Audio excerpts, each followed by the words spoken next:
You are now listening to the Chicago Clubhouse podcast. My name is DJ Vince Adams. I absolutely appreciate what the Chicago Clubhouse crew is doing for the city of Chicago.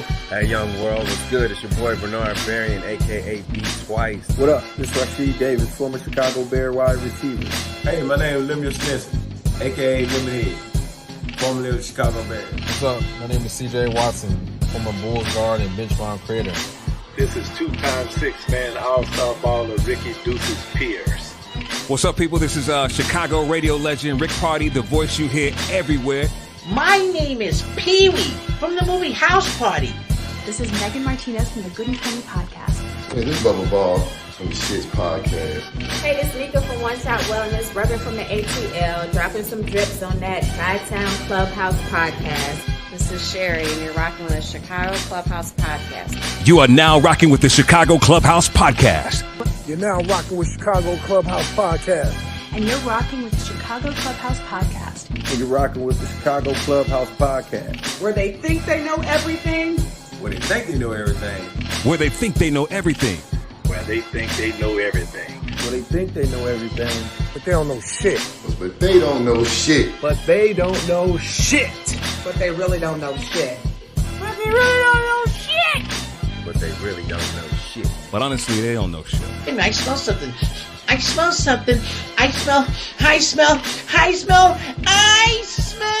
podcast.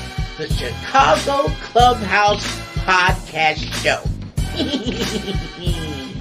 They really don't know shit.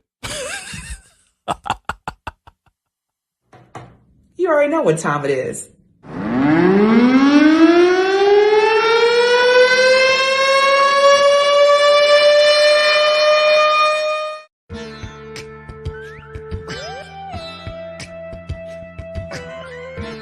You see this Eddie Jackson jersey right here?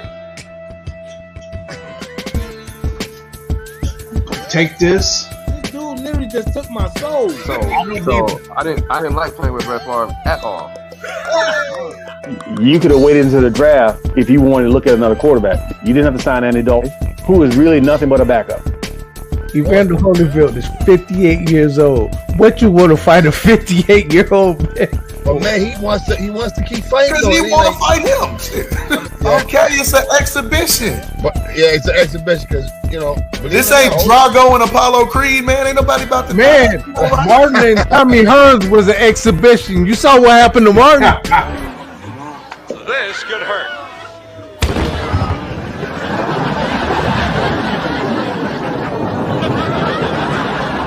Thanks, Hayden. Nothing but the best. Okay. All right. Hey, bro, tough for real, man. Yeah, man. He like tougher than some grown folks I know, man. That as a coach, your job is to give your players the best opportunity to have success. Michael Jordan, when he came back at LeBron James' age, he was a straight up nothing. That is blasphemy on his computer right now. Because I'm gonna tell you something. Without Dennis Rodman, I couldn't see them winning like they did those second three championships. I can't see it. I agree. And now I'm the voice of SportsCenter on ESPN. Now on SportsCenter. Tonight, LeBron James. And whatever. Do you guys really coach how exactly to tackle correctly? Because I see it almost a week now. People cannot tackle like they did whenever you guys played. But do you guys practice tackling at all? Welcome to the Chicago Clubhouse podcast. Well, we think we know everything, but we really don't know shit. Today we're going to have an open forum, so feel free to come into the comments. We're going to drop the little stream in there so you guys can come on, talk about what it is you want to talk about. We want to talk about some Bears, of course, and we're going to talk about some Bulls as well. So without further ado, let's go ahead and get this thing kicked off. Let's start off with the stat man, my man JB. What up, man? What's going on? How you feeling today? Man, good, man. Good, real good. Just got a little spoiled with that couple of 50-degree days, and now we back cold. Oh, yeah. It ain't too much snow out there today, so I guess we pretty good. It felt great today and yesterday. I mean, the rain was decent though. I didn't mind the rain at all. Nope. Typical Chicago, you know. Yeah, Bipolar as hell. She's bipolar as hell. That's true. 50 today, 20 tomorrow. -5 next week. I'm trying to tell you, freezing rain and shit. Yes, I'm your boy 5 Mile C. So we're gonna go ahead and bring in the other member of the Dream Team, the X Factor, Mr. AB. Hey guys, about that weather. I was loving that weather, man, but now it's back to turning the heat on. Oh, you already know. I was makes cussing out today as soon as I got to turn that heat on. It was like about 60 in my house. I was trying to just not let it happen. I was trying to fight it. Can't fight it forever in Illinois, man. Yeah, get that bill down a little bit. Yep.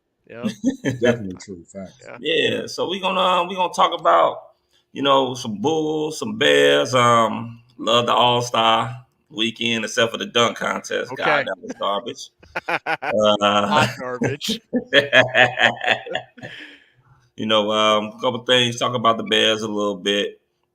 And we do invite everybody to come on. You know what I'm saying? This is our chance. This is our time. We want to hear from you. Want to hear what you guys got to say. Come on, get to see some faces that we never seen before. We just see the names. We want to see the faces.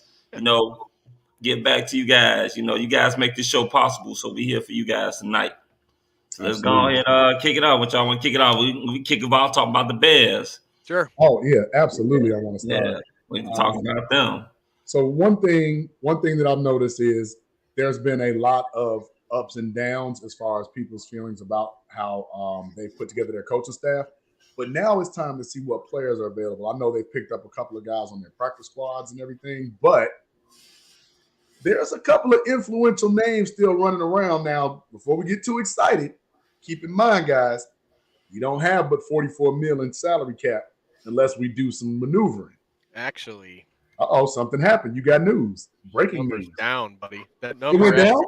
As of right now, last I looked, Sport Track has them at $26.2 million. Okay, what did they do? In the cap space. It's just misprojections here and there. Like, that's the official number. So they could obviously cut guys. They could cut Eddie Goldman. They could cut some guys and make the number that much. That's a projected number, but the actual number, I believe, is around $26.2 million as of right now. So they can't get us for that. Actually, yeah, it's $26.224 million right now. And so has the salary cap and everything been figured into that for next year, or yes. That's going to change? Yes. No, that's all added with, and see the 44 million that's a projection with obvious moves, like possibly getting rid of the Andy Dalton contract, possibly getting rid of the Nick Foles contract. Well, I know Trevathan was definitely one of them because he was supposed to be another one would be Tariq Cohen on there too. So there's ways to get it up to that number, and they're obviously going to do that, but just right off the bat, 26.2, that's what we got. That's what it is, JB. Do you know what the UFA versus RFAs are? Not offhand, no, I can look. Because the reason I asked that is because now we're talking about getting compensation for those restricted free agents if somebody else goes after them, be it in the form of draft capital or just cold hard cash, which clearly we'll take either. But so let's go around that number and say we have about 26 million to deal with the projection of 44 with these moves. Of the 26 million base that we have, that even further limits our free agency power right now. Yeah. So a guy like Devontae Adams that people are clamoring for, that's completely gone. No way. The rumor about Tyrann Mathieu now, the Honey Badger, that's probably out because he's probably going to want 12 to 15. I think he had 16 million, or no, he had like 12 or 14 million on his, and I've heard that the projection for him would be to 15 to 16 million dollars a year. So there's no way you're getting him. Nah, not for he's that. He's not going to want to come here like All Pro, Super Bowl champ. Yeah, he's got a resume. He's what, 30? He's got to be close to 30 now, and why would he want to come here for a rebuild whenever he can go somewhere and maybe get the same kind of money and be on a contending team? And that's not to say that Kansas City might not keep him or try to at least. As long as they can match the offer they gave him last year, maybe he can take a team-friendly deal. He goes back there for that. Who knows, though? So I wouldn't want to pay that amount of money anyway for a safety. I mean, we already got one of those guys. So you talking about putting like what 30, 32, between 30 to 32 million in the safety position? Yes. So right now, this year, Eddie Jackson's cap number is $15 million. Yeah, that's what I'm saying. So you would have, just like C said, you'd have $30 million for that, and then you'd have another $47 million for Robert Quinn and Mack. Yeah. So that's 4 guys that you'd have a total of, what would that be? That would be around 70-some million, $78 million just for 4 guys. That's ridiculous. It's way too much money. So basically what we're saying is we're not in cap hell yet, but we could be trending that way. Actually, I think if I'm not mistaken, I think I read somewhere that we're like probably number 11 as far as with cap space in the NFL. Yeah. So which isn't bad. There's a lot of teams that are down this year. Yeah, which isn't bad when you consider like, I mean, you top 12 as far as cap space in the NFL, which ain't bad. No. It's not horrible, but I mean, the reason everybody got in this situation in the first place is because when we had all the COVID stuff, right, that number wasn't as high as what most teams actually projected it to be. So a lot of teams got caught with their pants down. Right. I read anywhere from 20 to 30 million, right? That's back when it first started. Yeah. So, but I will say this. If you say that there's a light at the end of the tunnel, fellas, what would it be? Because here's the thing. With the positions of need that we have, we can't just go full out best of the best of the best because we're not going to be able to afford them. So we're looking for some affordable plug and play guys or some guys who may have had a down year that may need some type of incentive-laden contract at a shorter deal, a smaller deal monetarily, that can have some incentives involved where they can prove themselves throughout and then go for a long-term deal after. Yeah. Because we still haven't re-signed Roquan, which would really be, of that $26 million we had, he'd eat everything up. Well, from the reports I hear, he might not get exactly 25 now. It might be a little bit lower. It might be like 22, 21, 23-ish around there. So, even but that's still that's still a lot of money. That's still high because they're going to eat most of it up with the guarantees. Yeah, so he'll probably have one of the highest guaranteed. And correct me if I'm wrong. That doesn't start this upcoming season. That starts the season after, right? Yes. Yeah. Okay. Yeah. So this last year, extension. Yes. Yeah. Like this, unless they gave him some extra signing bonus money or something that they could put toward the cap, that's not going to happen. Right. Well, you front load the bonus money so that you can save a little on the back end. Yeah. And you front load that contract. But here's the thing: you give Roquan this great, as well deserved as it should be. You give him this great contract, but then who are you putting around him? That's the big question. So you kind of have to go bargain basement shopping. You're not going to be able to afford some of the bigger name free agent at linebacker because they're going to want to get paid too. No, you're most definitely looking at second tier, third tier guys. But that's what Ryan Poles said. Ryan Poles said he wanted to build through the draft, and obviously, with 5 picks, you're not probably doing that unless you're trading away assets, which, I mean, a lot of us want that. A lot of us don't. It depends on who you're talking to. If you're talking to me, I want to get rid of some of those assets. If you're talking to Chris, he wants to just have everybody in a bottle and never get rid of them ever and just hold on to them until their leg falls off, right? I ain't saying that. I'm just saying as long as you got the guys that are productive, as long as they're productive, you know what I'm saying, you keep them. That's the whole point of signing. You know, you signing them off of their production. As long as those guys are productive, you can keep them there. Now, I have heard rumors that it looks like, well, they're saying that we might not sign James Daniels back. I think he's looking for $10 million plus, or somebody's going to overpay for him. Probably.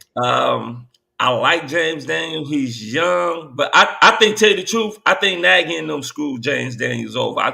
I think by them constantly keep moving him every single year to a different position instead of letting him stick at one position and being the best that he can be at that position. Mm-hmm. I think they're going to sit up there and they downgraded the man. They gone and basically made him expendable. Because if I'm not mistaken, wasn't he like the top 2 or 3 centers coming out of when he was drafted in Iowa's second round? Actually, he was. I believe he was probably the best center. Yeah. He was one of the tops. And the thing about him was, I think in that draft that he was in, he was actually the youngest player, at least one of the youngest. Right, because players remember he graduated. Technically, he graduated early, so he was like what 20 in some days. 20. Yeah, 20 in some days. Yeah. Yeah, because he's only 24 now, and right, I think he's still 24 when the season starts, if I'm not mistaken. Because I think his birthday's like in mid-season or something. But see, here we go. If you don't re-sign a James Daniels at 10, what do you think those other centers? They're talking about going after the guy from the Rams. Hell, he just won a Super Bowl. Yeah, I know, right? So you already know his number's gonna go up. I was one of those that was thinking about that, but the more you look at that, the more that number's just like, oh, it's just too high, man. Number like, I think I want to walk away from this one.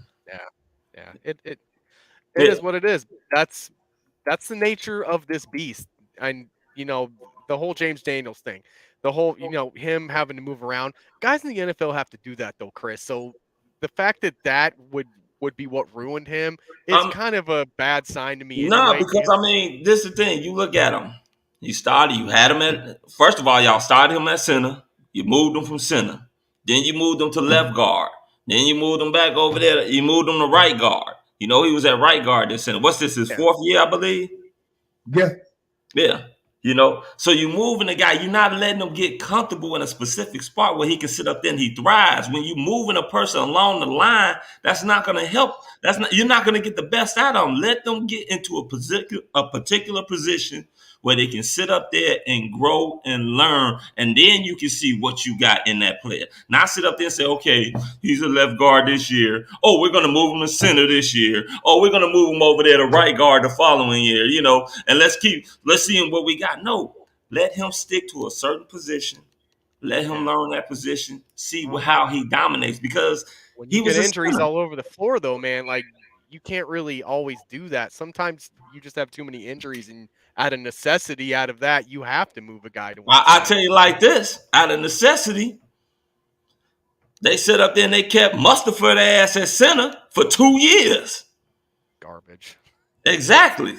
For 2 years, they kept him at center. Yeah, but they did that because they were trying to promote that whole stability, just like you're talking about, just like what you're saying. They're like, we'll put him there. We'll stop moving Whitehair and James Daniels back and forth, and let them sit on both sides of him and let them power Sam Mustapha through, which obviously we know that didn't really work. But that's what I'm saying. But it seems like you're putting more stock into a guy that was undrafted opposed to a guy that you drafted in the 2nd round. Well, it doesn't make sense to me. If anything, you move his ass out of that damn center position and you put the guy that you initially drafted for the center position at the center position. Especially, I would have did it last year, especially when it looked like you weren't going no damn well. Yeah. And I was going to bring that point up too, because now, as much as coaching and all that is super important, how about our scouting department? Because 3 people we drafted at positions on that line ended up playing different positions, and they were drafted pretty high. Yeah. So I'm looking at it like, if you draft a center to be a center, but you keep putting him at left or right, did you really know what your line had to offer when you brought him in? Or are you looking at him like, I just need to put a body in a position where I whiff that at another position? Yeah. Right. And that's what I think happened. Because right now, that old regime is gone, but hell, we can talk about it. Like, nobody on here, whether you playing Madden, fantasy football, whatever, nobody's taking Jermaine Ifedi. Like, why? Hell no. As a backup, that's it. Like, Russell Wilson didn't even want him. He's like, dude, get this dude out of here. No. So it's like we keep, and that's why I said I want to be cautiously optimistic, because I don't want to get somebody just fresh off the scrap heap just to plug in and say, hey, look, we got this guy. Okay, that guy was never that guy. We got a guy that was a supposed name that never lived up to the billing. Yeah, right. We do that a lot. Exactly. And I feel the same way about Cody Whitehair as well, because if I'm not mistaken, Cody Whitehair made the Pro Bowl at a certain position. I don't know if it was center or one of those guard positions, but he got a actually guard made it. spot. Yeah, and then the thing is this: he's not even looking like that player no more because they're moving him all around.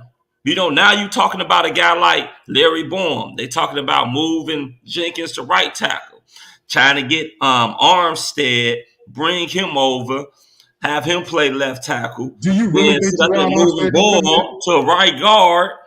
Do you really think Teron Armstead is ranked one of the better left tackles in football? He's ranked number 1. I'm pretty sure he's ranked number 1. He's gonna want some about 90% sure he's number 1. And I think Orlando Brown Jr.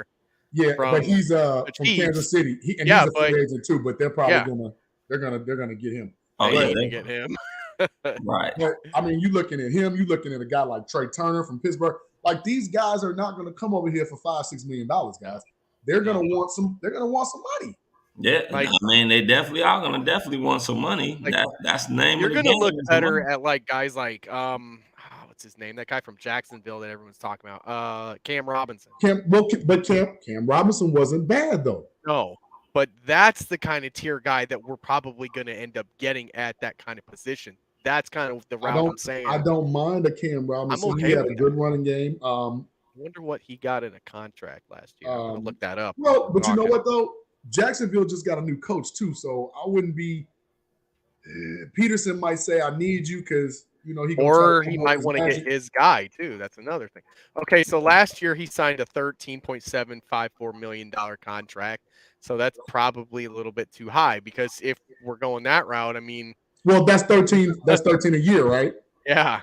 Well, he signed a 1-year deal. 1-year deal, so he's probably not going to take too much less. No. He'll probably just go even, I would assume, or depending on if he's going to a contender. So, like, let's say, for shits and giggles, let's say Orlando Brown decides to leave, right?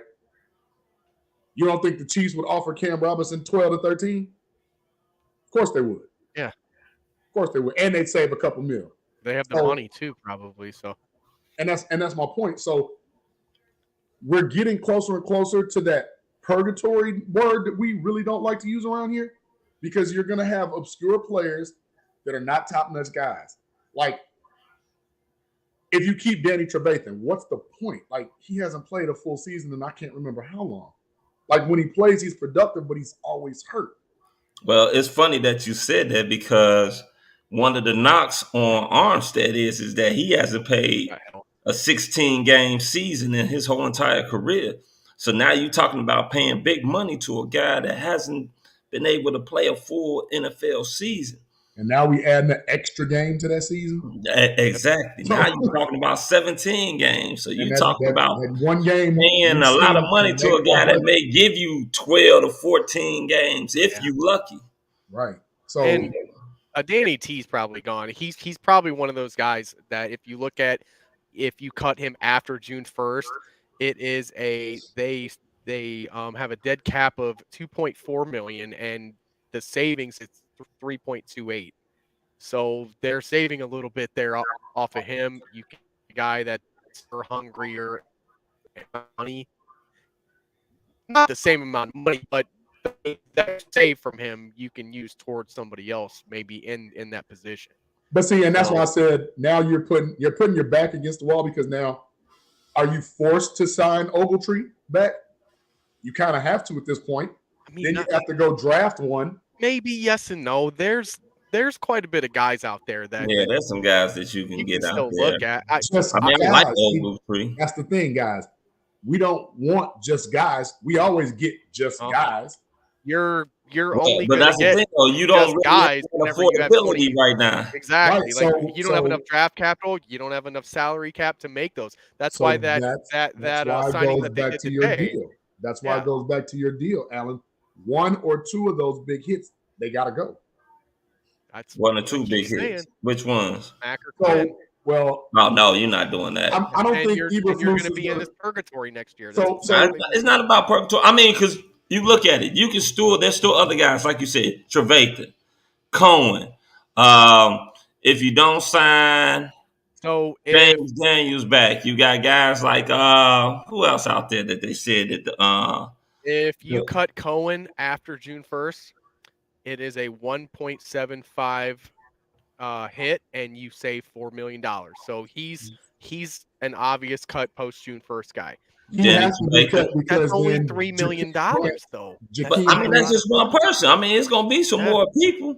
There is, but you can only designate so many guys after June 1st. There you go. I was gonna say I want to say it's 2 or 3. But right, the trading. But we're talking about pre. You say you're not getting very many. There's not very many here. But I can kind of look at them for you and see what's the best offer. But look at the guys that you're talking about. We're talking about twos and fews at this point. Yeah, you got to get rid of somebody big. I'm thinking Eddie Jackson personally. I know AB, you probably feel the same way. Chris, you don't.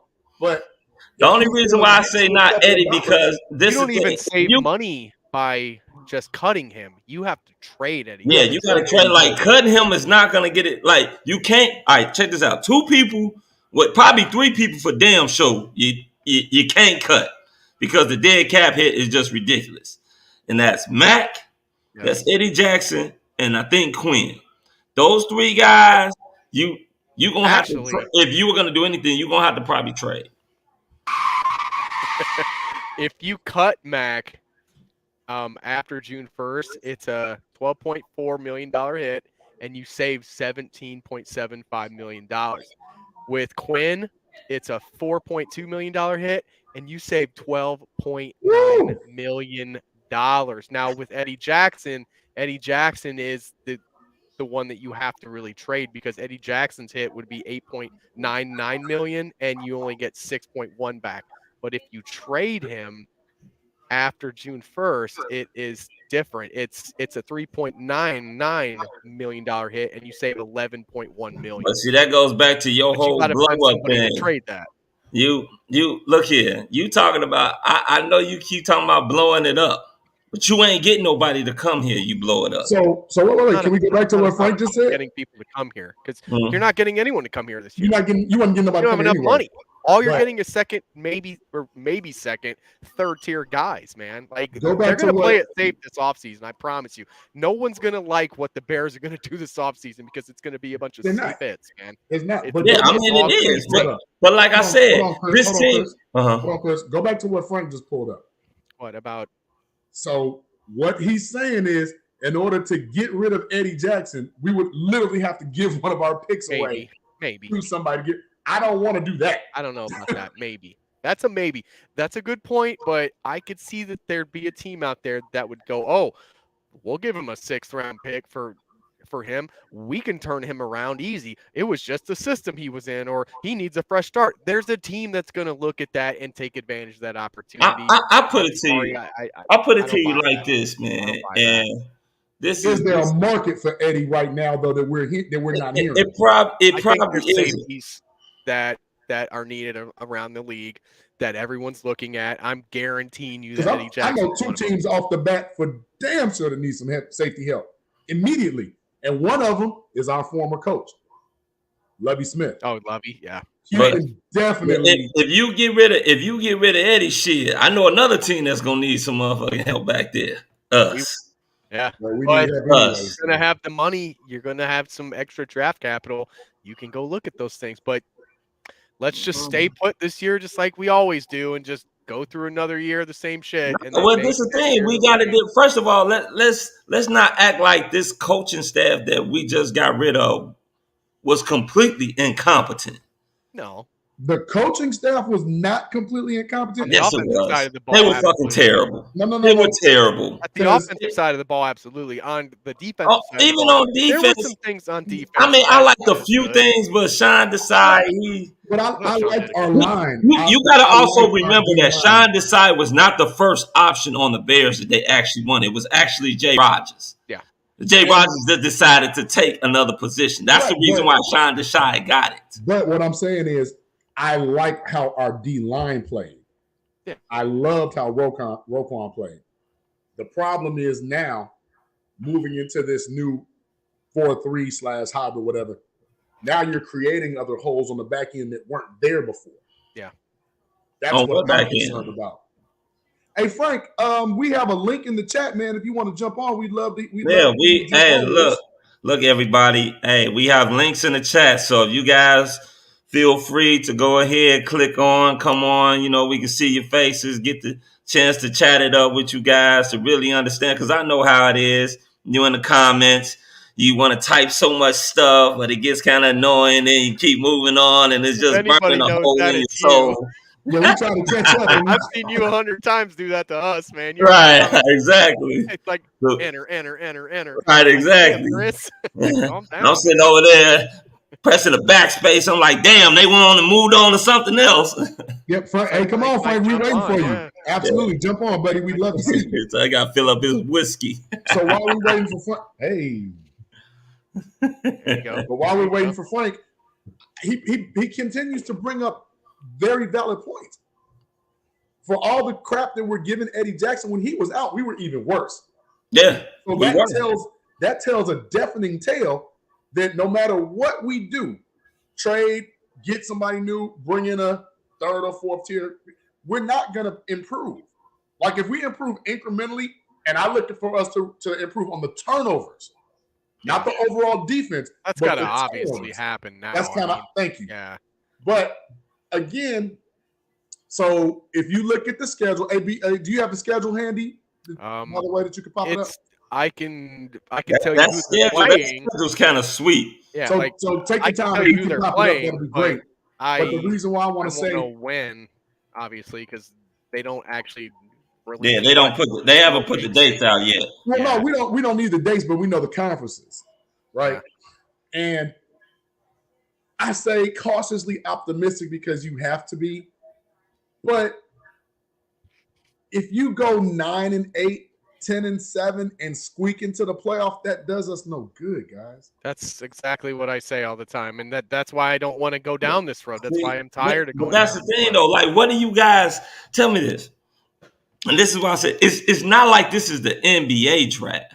This is the NFL draft. You know, do we really sit up there? Okay, so you guys talking about? So you guys want what? A top 5 pick? Just hypothetically, we get a top 5 pick. What are you going to spend it on? Who you going to draft? Like what position? Well, there's good offensive linemen you could get out there. There's some good linebacker core. There's some good edge rushers, especially in this draft. There's some good edge rushers. No. I'm not talking about this draft. I'm just talking about in the future draft. This draft is pretty much dead. We ain't getting no first round pick, and it damn sure ain't going to be no top 5. I'm just talking about for the following year. Well, but again, that depends on what that's a loaded question, Chris. Yeah, that's a loaded question. Like, you can't just say that because like you don't know what exactly is going to transpire this next year to know what we're going to need and not need next offseason. Like that's something we can't answer until this time next year, and then I'll have this conversation with you, bro. Yeah, we're damn sure not going 4-13. We're not going to be that good. That's why I want AB to pull up the schedule because I don't see more than 6 wins. To be honest, I got. What you talking about? Oh, come on, man. We got 6 wins this year with like probably the damn second hardest schedule in the NFL. And this schedule next year, you got the Lions, the Packers, Vikings, Eagles, Washington, Buffalo, Dolphins, Texans, 49ers. Cowboys, Giants, Patriots, Jets, and Falcons. Now, anybody sit up there and tell me that the Bears are going 4-13 and they can't get at least 9 to 11 wins out of that? That's why how many times did they beat the Vikings this year? You said what?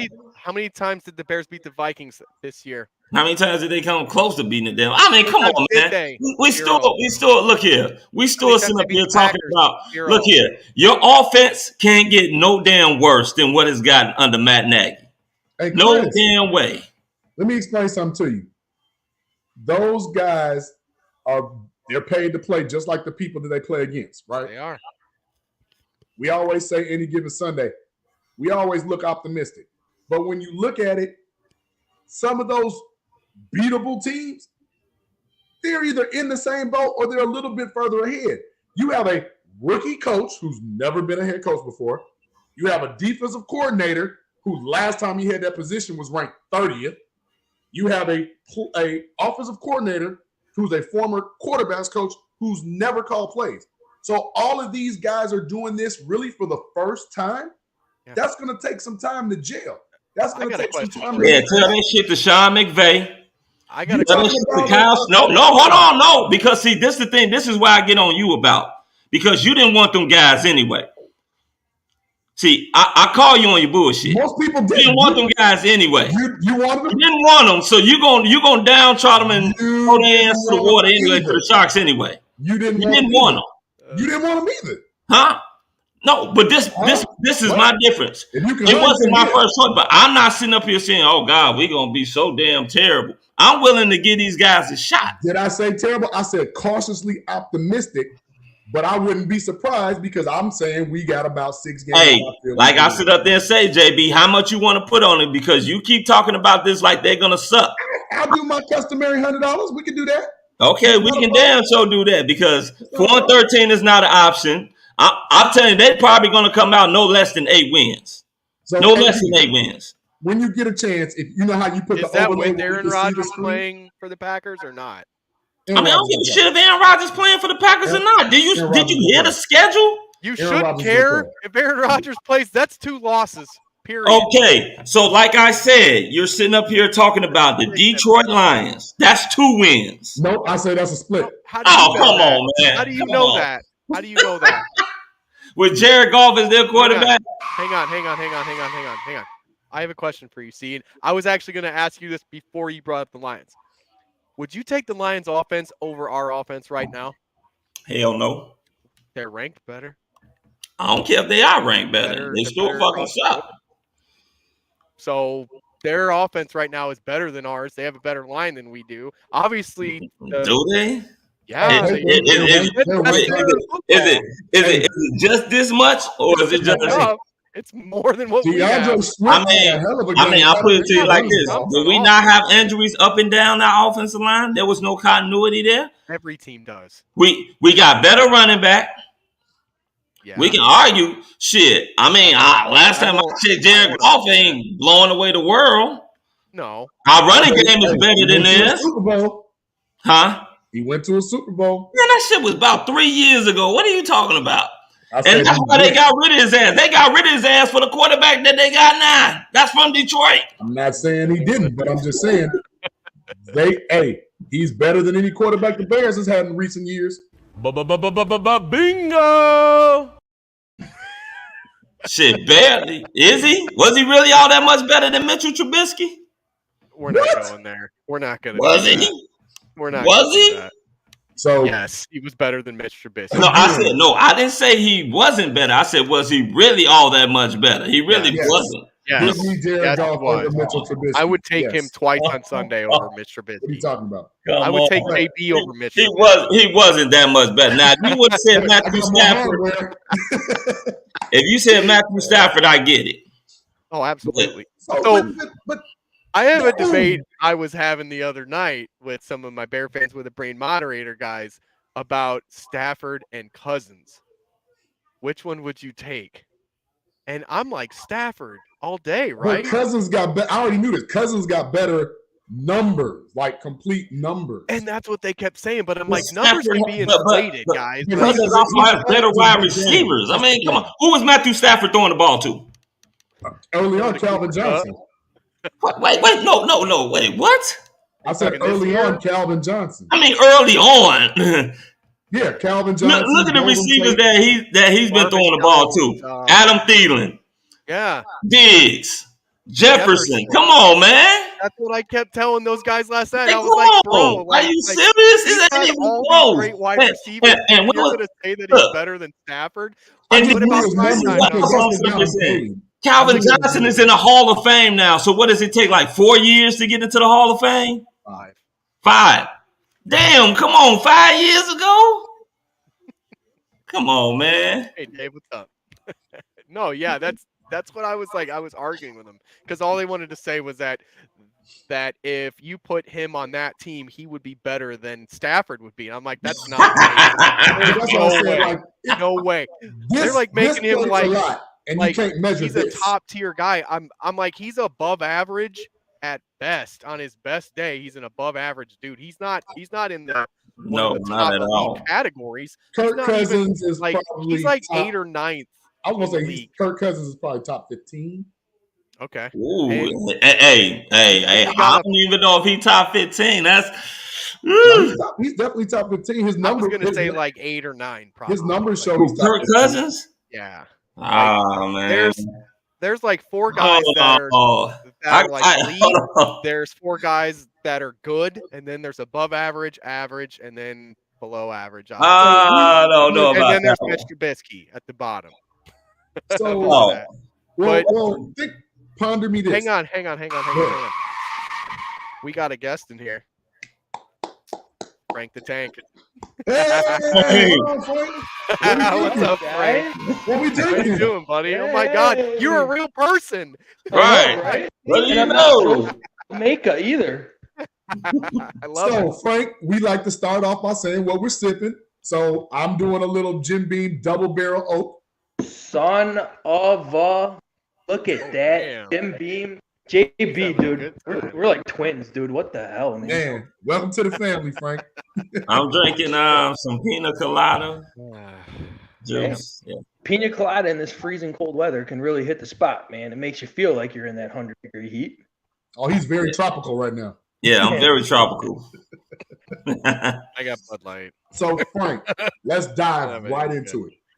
Right now, we're gonna dial back this quarterback conversation, and I want to hit you with the realest question that we just got through talking about. Of the Bears' upcoming schedule, what do you have them? Not what your heart says.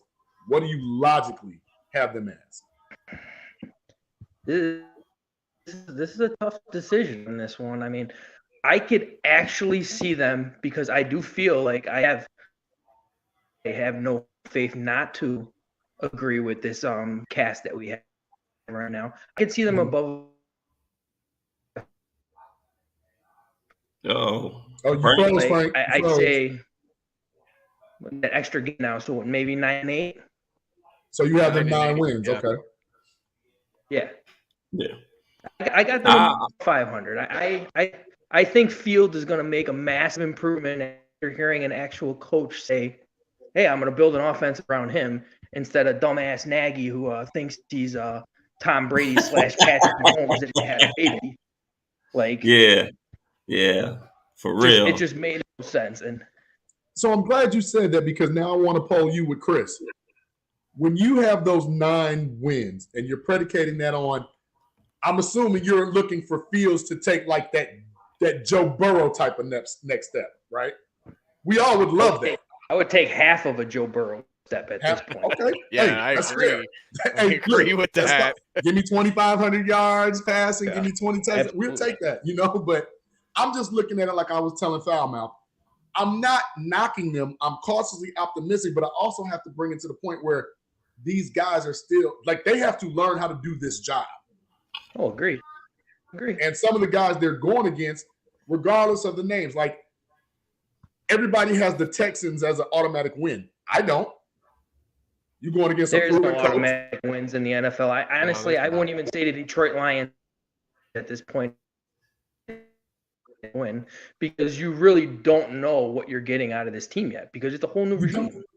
I mean, the positive things you can say is I 100% have full faith in Justin Fields. I think he is going to be a superstar in this league if he's headed in the right direction. Unfortunately, Nagy put him down, almost killed him.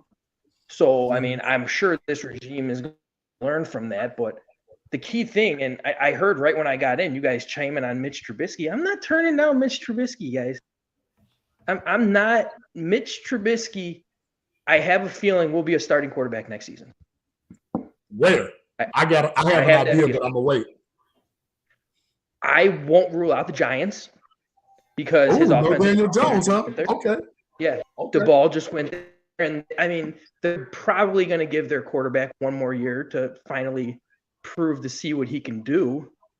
But one thing too that I don't think it's going to happen, but I could see him doing very well in Minnesota as a Viking. Really? That system, that Darren Cook system, give him the ball, run him off play actions and bootlegs. That's what Nagy should have done with Mitch Trubisky. Chris, they don't run the Shanahan. They run the Kubiak, right?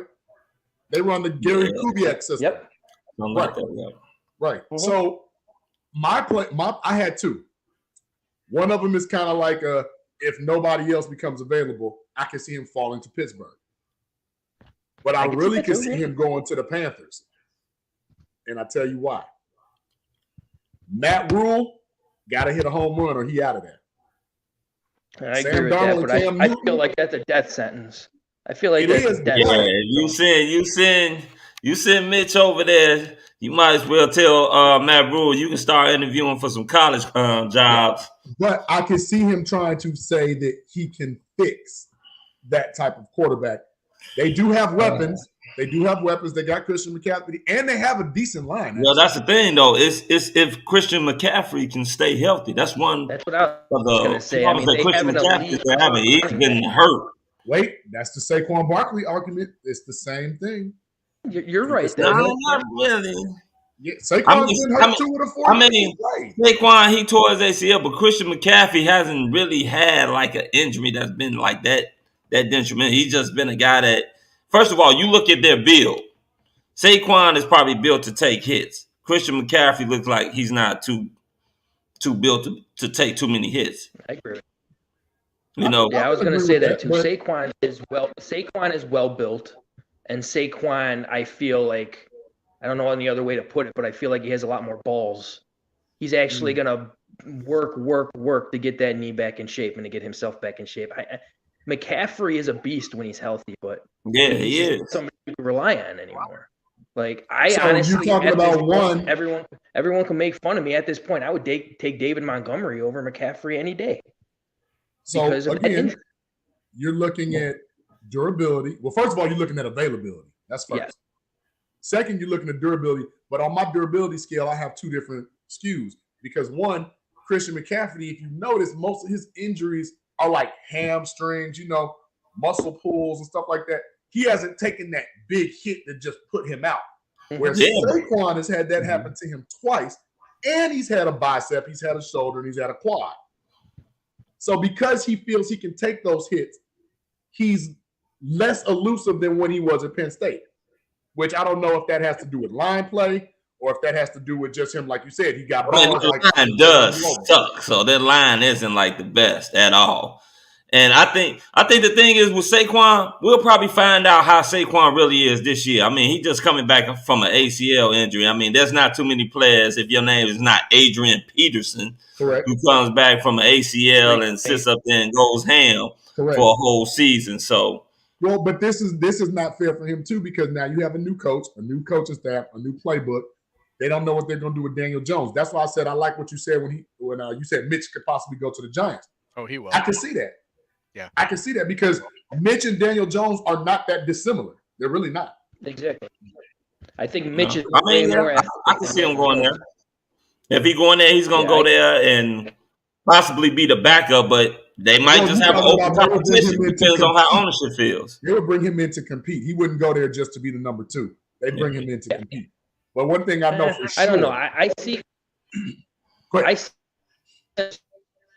Having the full 100% faith in Daniel Jones, at least to start off the season. So if he goes to the Giants, he's going to go there and be a backup. But the question is, how long is he going to be a backup for? Because if Daniel Jones is struggling, Daniel Jones is very short. Very short lease. And I mean, because the Giants line is probably worse than the Bears. Was that?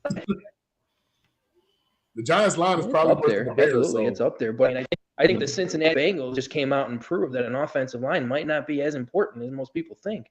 Well, I don't know how the Bengals did that. It's important. I know how they did it. They had Joe Burrow. That's exactly what they did. Joe Burrow is not normal. Like that's not. Neither is Jamar Chase. I mean, you come look at them. They had a very good. Yeah, I mean, and look at their running backs though. Nice. Yeah. I like running back. I like Tyler Boyd.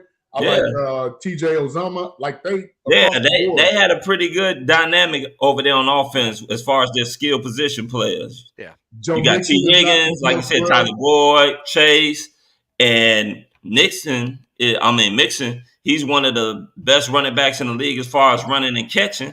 So he's no scrub. That's why I said it's like they have a good match.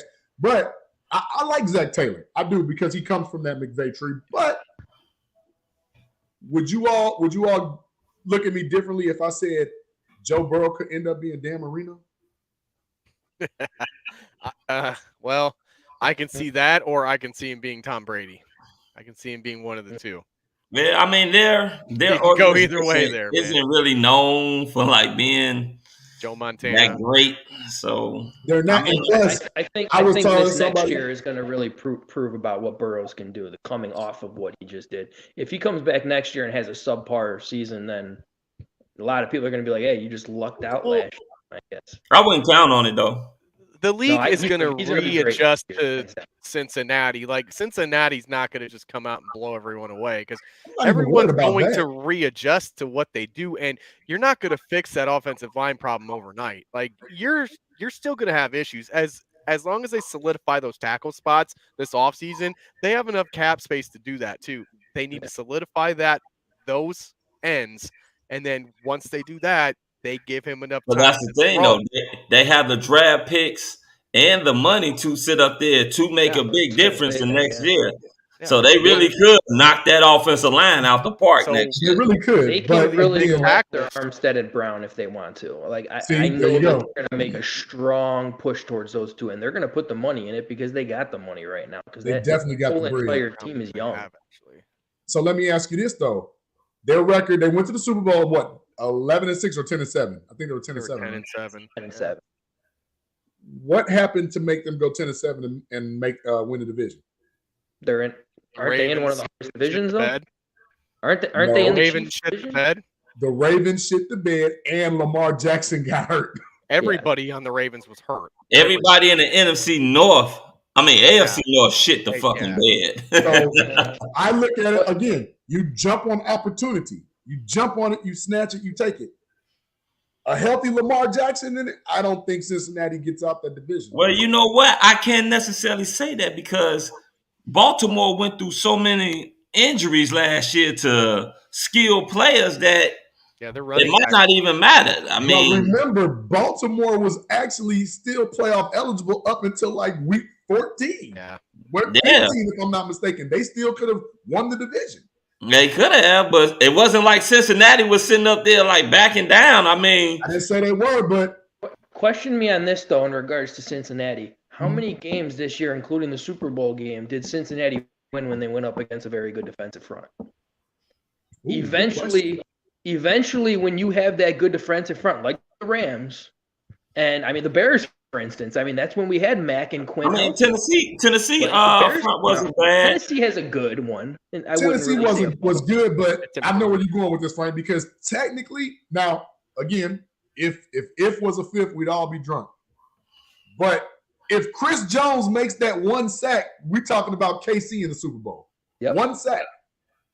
Yeah. And KC's line is formidable. It's not great. It's formidable. You got Chris Jones. You got Frank Clark. You had Ingram. Remember Melvin Ingram? Melvin. So Oakland line wasn't bad either. No, but I'm saying like to Oakland's line was banged up though, weren't they? They were dealing with a lot of nagging. Well, they top pass rusher was there. But this is where I have to give Cincinnati some credit. Because up until probably like that fourth quarter, they were doing pretty good against that Rams defensive line. It wasn't until like the fourth quarter where they started. They wore them down. They wore them down. That's what it was. They wore them down. I think it was more when that guy took that sucker punch at Aaron Donald. He took it personal. It was just like, dude, he did. Oh, he did. And I thought there was going to be some laundry in the field with that, but I don't know how that was because Aaron Donald so calmly just said, "I'm going to kill you on the field now." And he came improving because he had zero stats the first half, like zero. Yeah. But, he had barely any pressures in that first half. Like I think he was just waiting for his time more than anything. He knew he can. He's one of the few who can just take off right when he wants to. I agree with you, but I also think similar to like a Mack and a Roquan. What I saw Donald, Floyd, and Miller turn it up a notch, and then they start playing off of each other. If you notice. Which kind of confused Burrow because as much credit as we want to give Joe Burrow, this was only his second year. So he kind of took a leap that we didn't think he was going to take. So well, you know something? I can't necessarily say that because let's remember before he got hurt last year, he was like a Pro Bowl. He was actually he was in the lead as far as rookie of the year. But Baker did the same thing his rookie year, and you see how that turned out. Yeah, that's true. No. Baker wasn't. First of all, Baker wasn't even on that level. He was ahead. What do you mean? Baker got the rookie record for touchdowns in 28. What are you talking about? He was going to kill that record. That's what Joe Burrow was doing last year. He didn't have a Jamar Chase last year, so I don't know about kill. He was going to kill. He was definitely on his way to up it. Yeah, he's not wrong. Like they were everybody was talking about Justin Herbert, and people said, "Oh, damn, y'all forgot all about Joe Burrow." Joe Burrow was killing it. Yeah, and all I gotta say, hand grenades, man. That's my boss is a diehard Bengals fan, so I always talk to him about this. They need to figure something out, otherwise Burrows is going to be the next Luck. Oh, He's going to be 6, 7 years. Andrew Luck, dude. I mean, Andrew Luck was great. His head cracked. But he just got killed constantly over and over again. And they need Burrows. There's one thing that he drastically needs to improve on. And it's the same thing we can say in regards to Fields too. Got to get rid of the ball. Yeah, got to get rid of the ball. Because when you're going up against that Rams defensive front, Donald will take your head clean off if you hold on to that ball too long. But see, if he turns out now, I know Andrew Luck was unfortunate, but Andrew Luck was a pretty damn good quarterback. He was an awesome quarterback. I mean, he was. I hope he doesn't turn into David Carr, who can barely spell David Carr right now because he got hit so many times down there. I don't think he's going to be that guy. Yeah. I totally felt for that guy. I remember I drastically wanted him in a Bears uniform when all those things were going around, man. You liked him in Fresno. Bears uniform. I did too. Okay. I thought he was pretty dope. I was actually pissed whenever they just gave him the #1 pick. I'm like, that's not fair. Why can't we have that? Like, was that like some expansion thing? Yeah. Right. So once again, guys, we encourage everybody. You know, we got the link in the comment section for you guys to come on. You know, this is basically our fans' appreciation. So you guys want to come on? You know, we can see some of these faces that we always see in the comments that, you know, we don't get a chance. We see the name, but we don't never get a chance to put the face with the name. So feel free to come on in, chime in. Everybody, Dave, Vern. Everybody, my guy, Tom. I actually want to see that one girl who was talking about that Detroit Lions thing. You know, the Detroit Rams. You want to see Sherry Green? Is that Sherry? That's Sherry Green. That was it Melissa? Was that her name? Oh, you talking about Shoot? Yeah. Oh, I thought because Sherry, you know, is our resident Detroit fan. Yeah, I remember that picture floating around like crazy. Remember, she said the Detroit Rams won the Super Bowl. Right. Yeah. And all I got to say is my goal on this video right now is not get hit with that "it doesn't matter" crap that Alan pulls out. You survived. Actually, my internet's kind of messing up today, guys. So It's because the girls, man, those girls messed up with your stuff. They were playing that stuff over and over again. It was funny though. I don't know. Did you see that Wednesday when she accidentally played the Bernie Mac? They tasing me. So tell me, Frank. So let's get back to the schedule. So you said you see the Bears going 9-8? 9-8, I can see. Yeah, that's not bad. Pretty decent because I'm just looking looking at the schedule, and it's not like we got some heavy hitters on our schedule this year. No. And I would say I could bump that up to 10-7 if Aaron Rodgers is going to be shipped out of Green Bay. I could possibly bump that up. I don't think it's happening. I don't know what that guy's he just loves attention. He's a diva. He loves attention, man. He definitely said some things today that made everyone kind of scratch their heads and wondering what he's actually going to do. I was sitting in my office popping up links seeing if this shit was true. I was just like, oh my God, is he? But yeah, I don't see it being true. He just loves attention. And you know what? I think he's trying to really just up the Packers fear of him leaving so that they can get the right people around him. There's no reason for him. They're not going to be able to get the right people around him. I mean, Jesus Christ, they were 40-something million over the cap. Yeah, but you know they'll Jim Harbaugh, cough. Jim Harbaugh, cough. Yeah, they'll restructure. That's exactly what he's doing. He's Jim Harbaugh in the Packers. They'll restructure, and it won't even be a shame because they got too many people. Well, regardless of what he does, they're going to franchise tag Devontae Adams. Yeah, I was shocked by that. Right? Yeah, but when I was shocked by that. They have to get rid of people to do that. Yeah, I'm trying to tell you that's over $20-some million right there. So, but that's what I'm saying. So you can't let if I was him the walk Packers, because I'd be waiting on Aaron Rodgers' decision before I franchise tagged Devontae Can't do Adams. that. Because I know, but if you Aaron have Rodgers to secure Devontae Adams for Rodgers to stay. Yes, and you only have Exactly. until next month to do that. And Aaron Rodgers is a diva, and he's probably not even going to make that decision until close to the draft, and that's far after the franchise tag is due. I got him making that decision at training camp. He'd be making that decision at training camp if he's coming back. Not even OTAs, huh? Like next week is when he should be making it, but he's not. All I got to say is if Aaron Rodgers does go, the parade is going to be going on in Chicago because that Michigan Avenue is going to be literally celebrating like they just won a Super Bowl if Aaron Rodgers ships out of town. Yeah, but like I said, we're gonna have to wait and see on a lot of things that's coming out, Frank. But I definitely, Buffalo, Philly was tough. You don't know what Miami team gonna show up. That's a crapshoot. Yeah, Miami's all completely. Dallas. Are we just counting Dallas as a win? Are we counting Washington? Chase Young comes back. Like Washington had a hell of a fine defense. Yeah, but the only thing about Washington that I'm so worried about, Washington is really struggling at that quarterback position. Really. They are really struggling bad at that quarterback. Ryan Fitzpatrick comes back. But Fitzpatrick is iffy, though. I mean, he got times when he's hot, he's hot. And knowing the Bears, when he cold, he cold. I hear all this optimism. I don't hear. All this pessimism. I don't hear optimism in this. You see, Chrisland asked, "AB, what's your prediction?" I don't know. It depends on what they get in the draft. It depends on the free agency. I just can't throw out a number, like honestly today, because I don't know what the team looks like. I don't know what the scheme is. I'm not just gonna throw out a number. Honestly, but if you bet now, if I had a gun to my head and I had to, I'm thinking around where you're at 6 or 7 wins right now.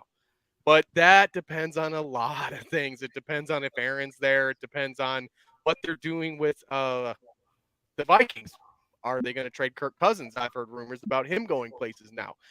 It depends on that. It depends on what our division looks like. It depends on what we look like. Depends on what scheme we're running. Like, you know what's so crazy? When I hear you guys talk about our division, all I basically hear is really one win in our division. Yeah, because you guys sit up there and talk about like Minnesota's going to beat us twice, the Packers going to beat us twice, and we're going to split with Detroit. I never said they were going to split with Detroit. I said that I would. I said I can see them splitting with Detroit. They're going to be a little better next year. Obviously they still don't have a quarterback, but if you look at the division, I see that we might have 2, maybe 3 wins if we're lucky, squeaking 3-3. But I'm looking at more around like a 2-4 record again, unless Aaron's out. Then it's open season. Then I'm okay with the 8 wins because you got the Giants. That's a crapshoot. Is it? Yes. We lost I don't know about that one, man. I would say by them a couple years ago. I don't know if I'd say the Giants are a crapshoot. Well, if what's the name catch that ball, guys run around and say any given Sunday, and then the second I say that there's a team that's basically just like us out there, they could beat us. Yes, we have a better pass rush than they do, but who's healthy? This is the thing. You can't say there's a team. If you say any given Sunday is any given Sunday. You can't sit up there and say, oh, okay, there's a team that's just like us that they can beat us. But basically, any team that's higher than us, we can't beat.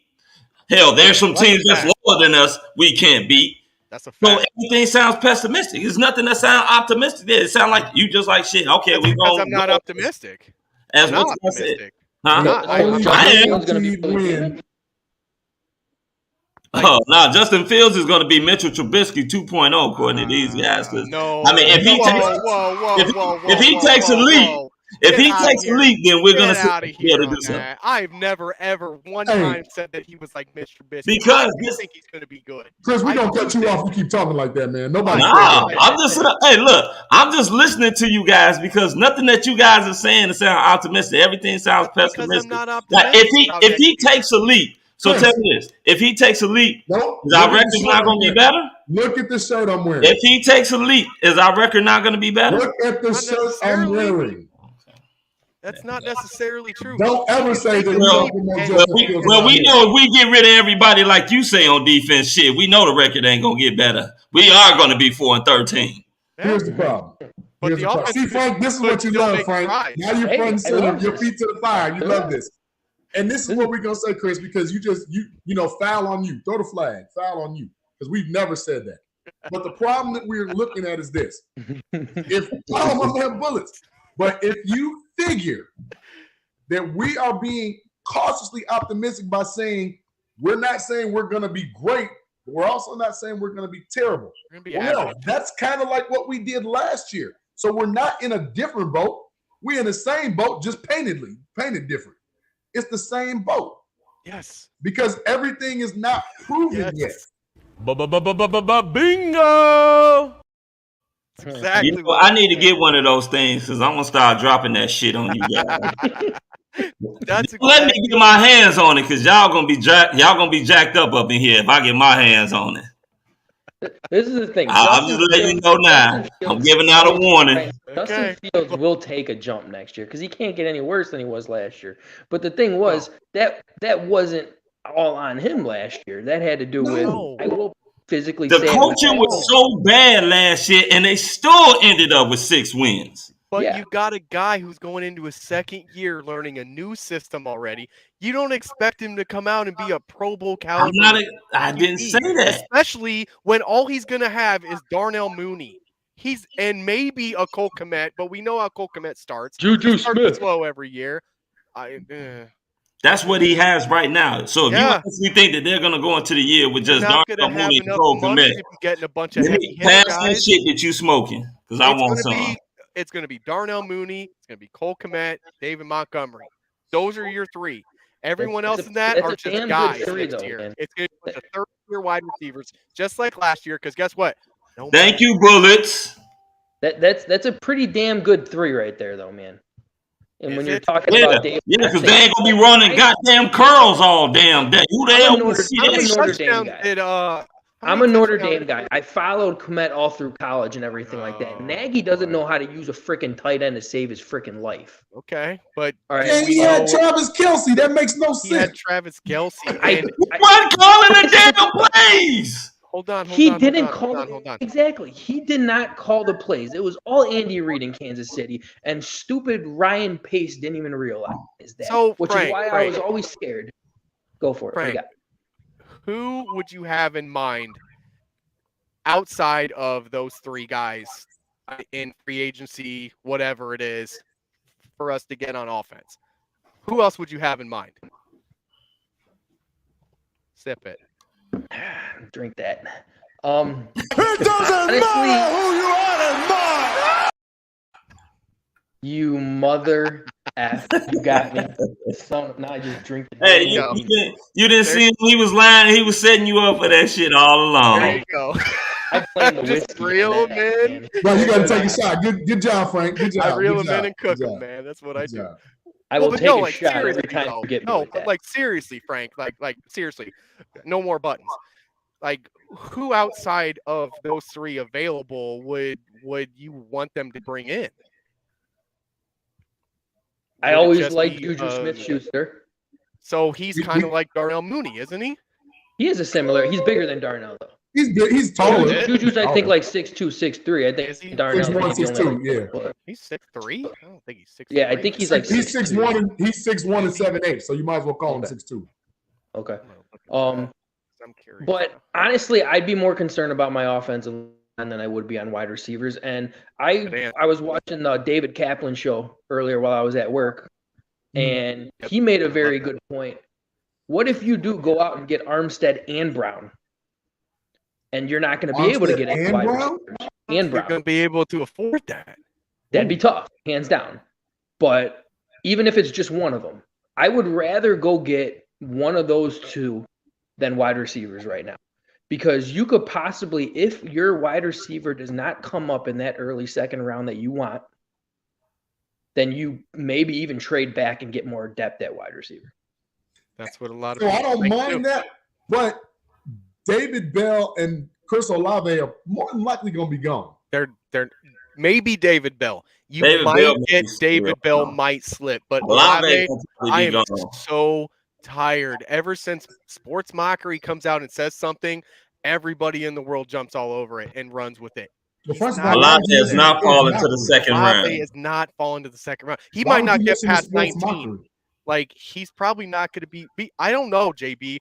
I've seen this past few weeks, Sports Mockery comes out with a name, and then I can't get it away. Like, I see it everywhere I go. And Olave was last week into this week. That's all I've seen is about the Bears getting Olave, because everybody wants that Jamar Chase type thing that they had in We would Cincinnati. love that, but I'm telling you, But you're not going to get that, guys. It's I'm not going going to on happen. record right now.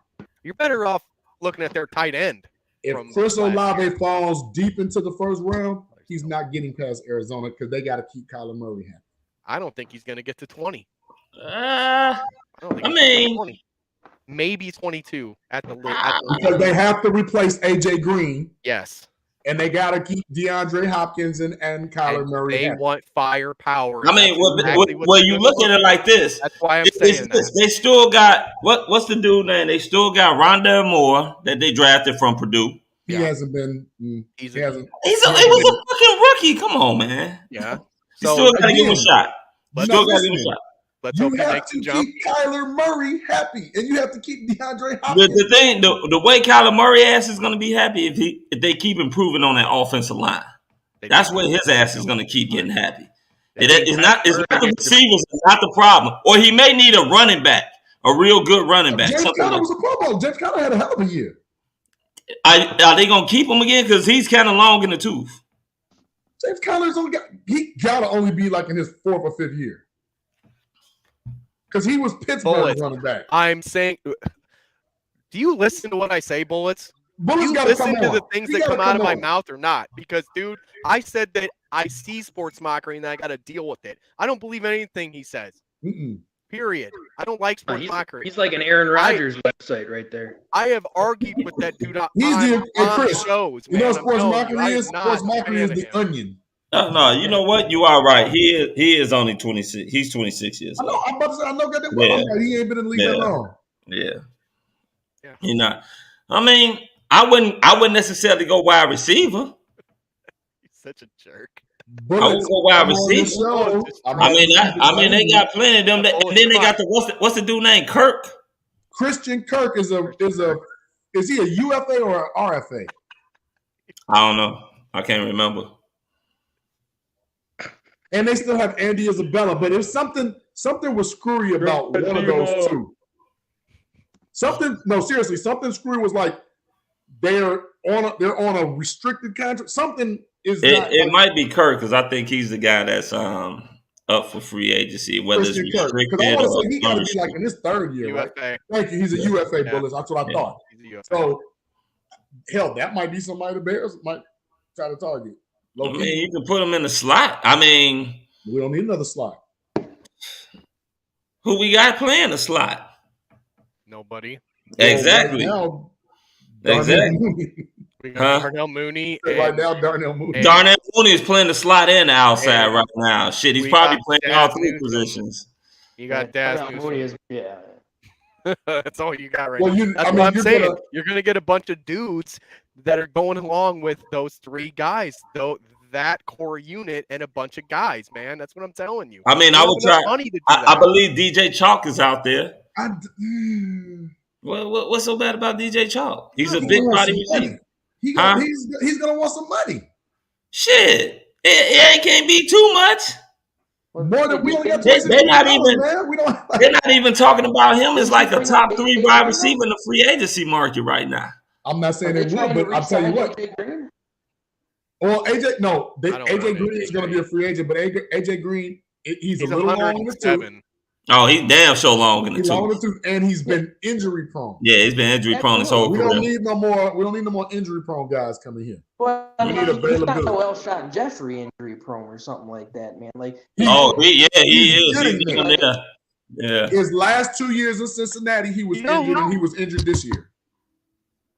What about John Ross?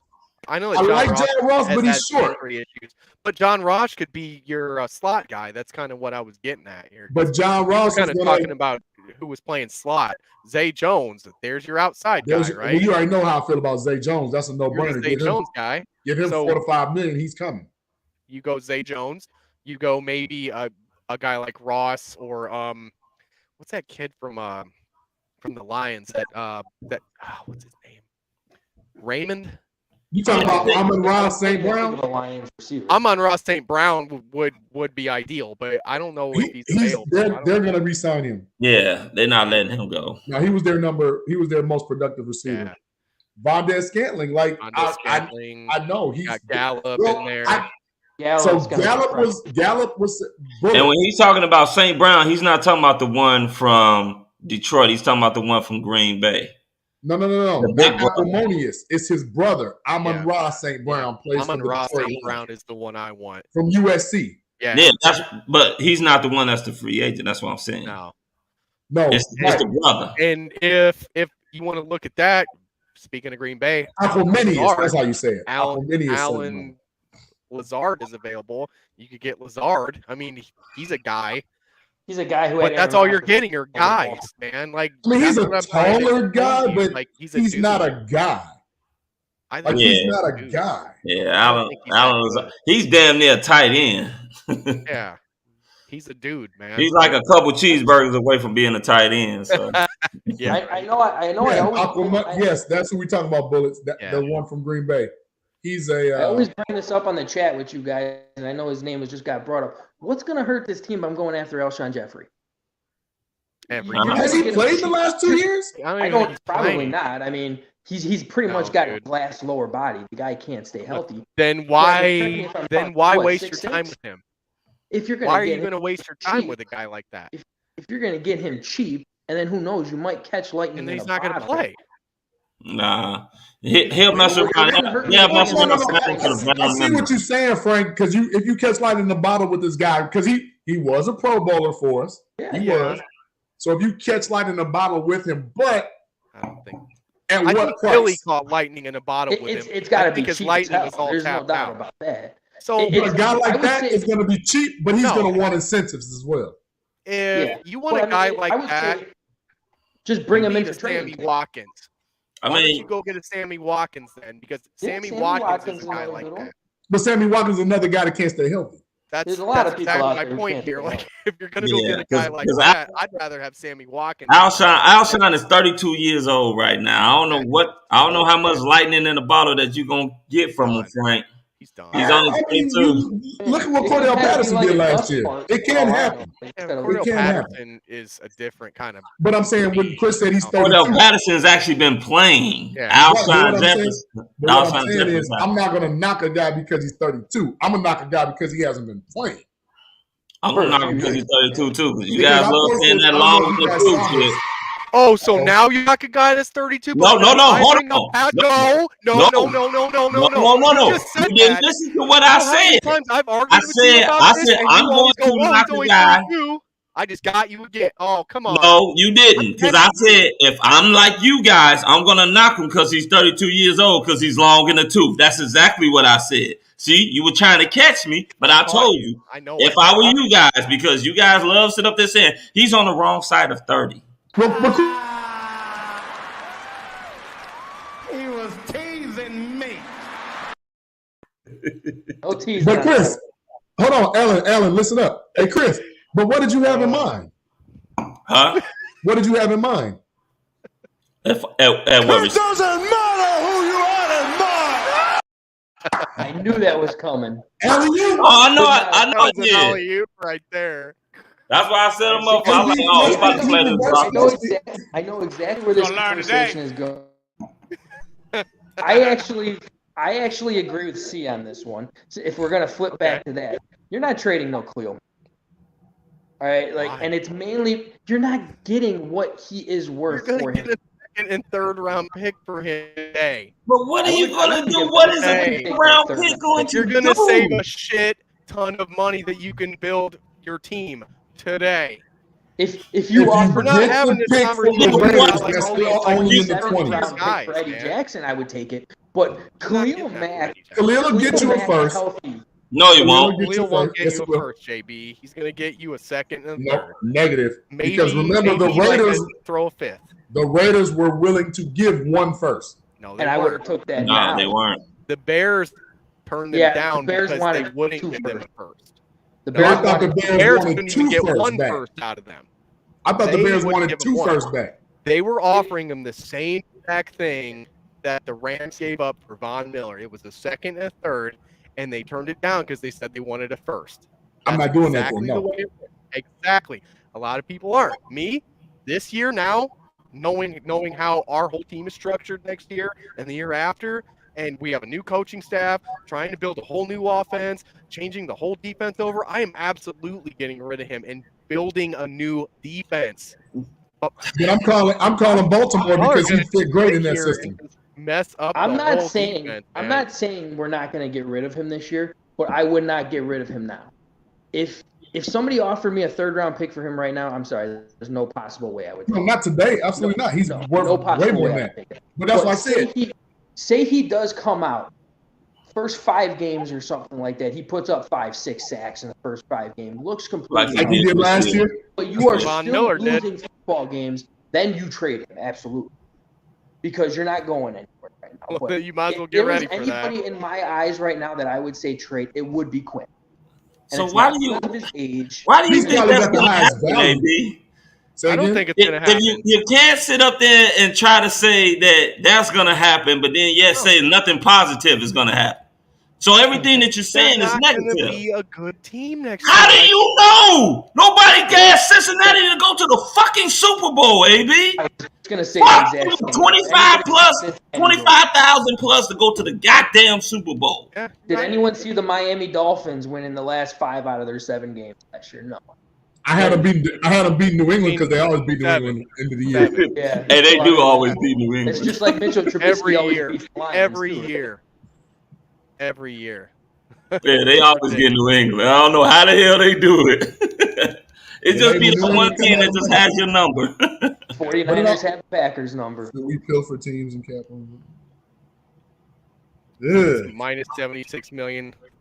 The Packers minus 48 million. Cowboys minus 21 million. The Vikings minus 14 million. Rams minus 13 million. Only one out of them I would is the Rams. Look what they just did. That's it. And I'm not saying that, all I'm saying is that I'm seeing the exact same team next year. So I'm looking at the exact same kind of record. An aging how are you going to see the older, same exact team when they're going to be adding to it?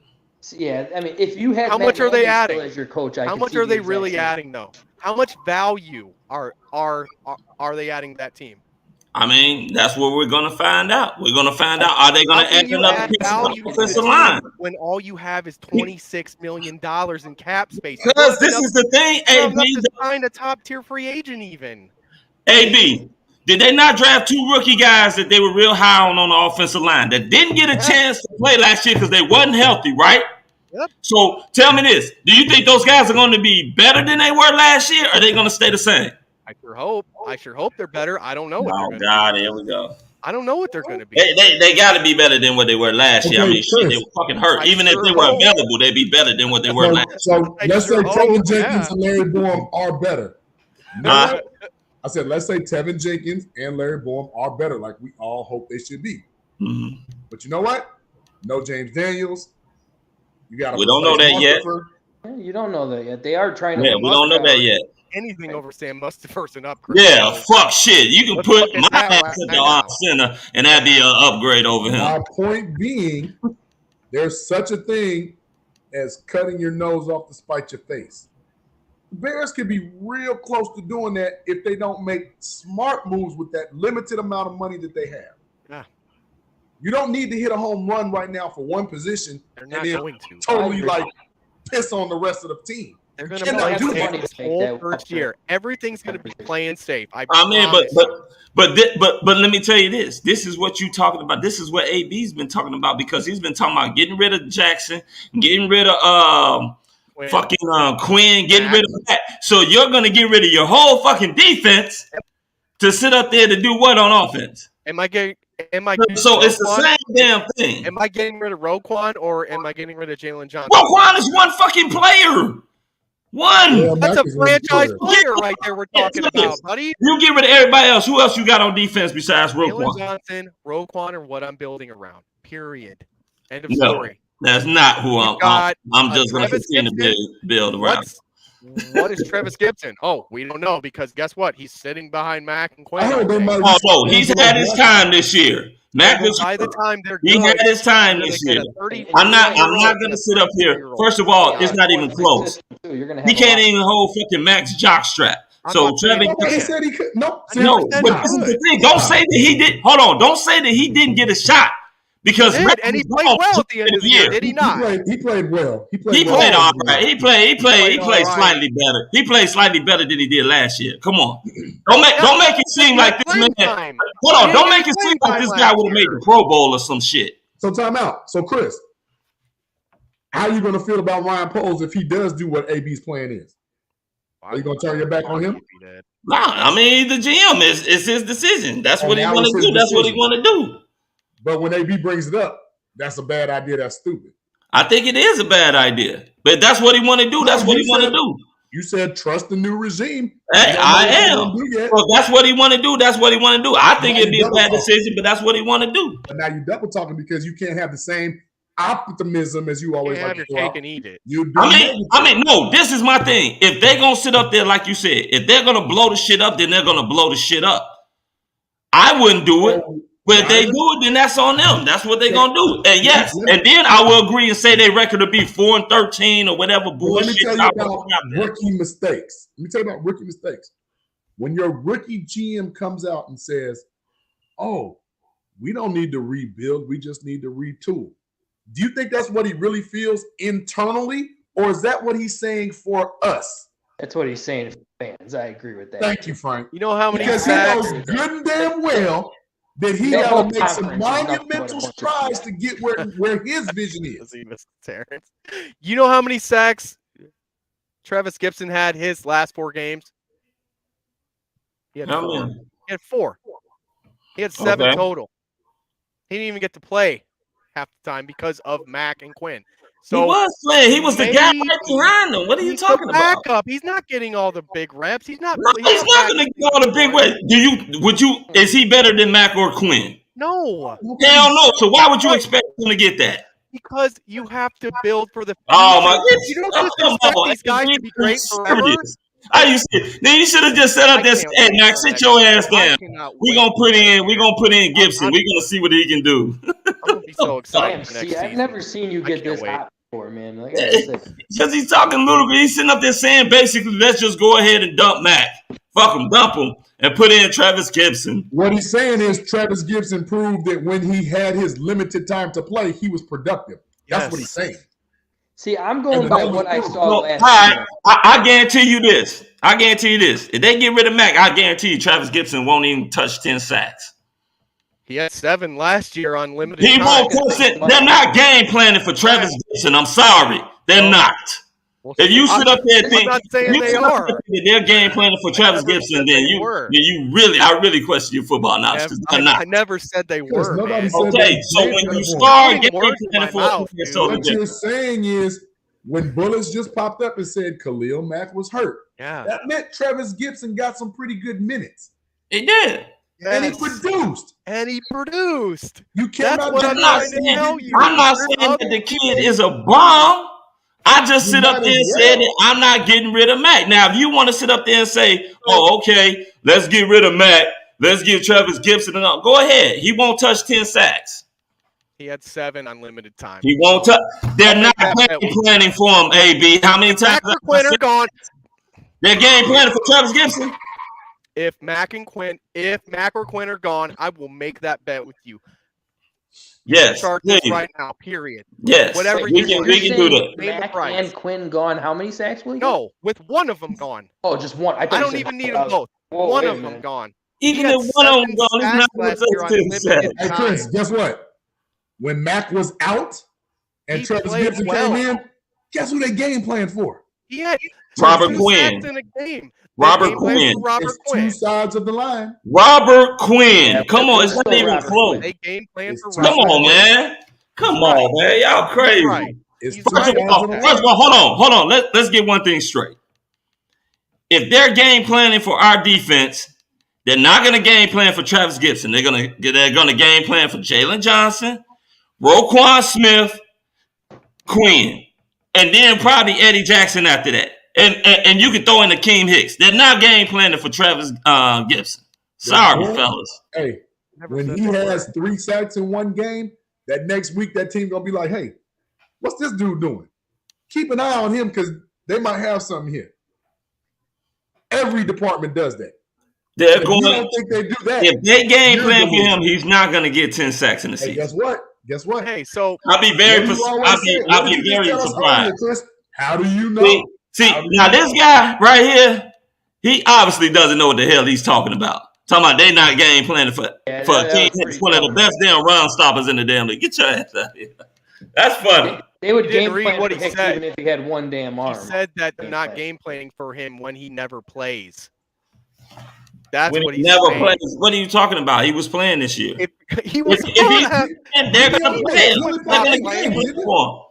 Hakeem Hicks barely played this He played year. like 8 or 9 games. He didn't play that much. They're still going to game plan for him when he's playing.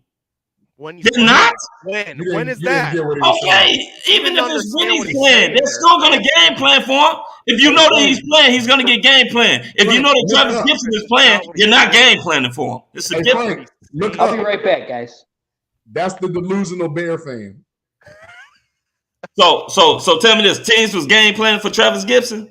You game plan for anybody that Get shows the hell out of here, man! Ain't nobody game planning for no damn Travis Gibson. You game plan Right for about Robert anybody that can be a threat. He was really a threat. He got 2 sacks in a game, bro. Yes, he was a threat. 2 sacks in a game. He's not just some bum. Like I didn't say that he was a bum. I'm sitting up there saying on the Bears defensive hierarchy, he is not a guy that you're game planning for. He's not.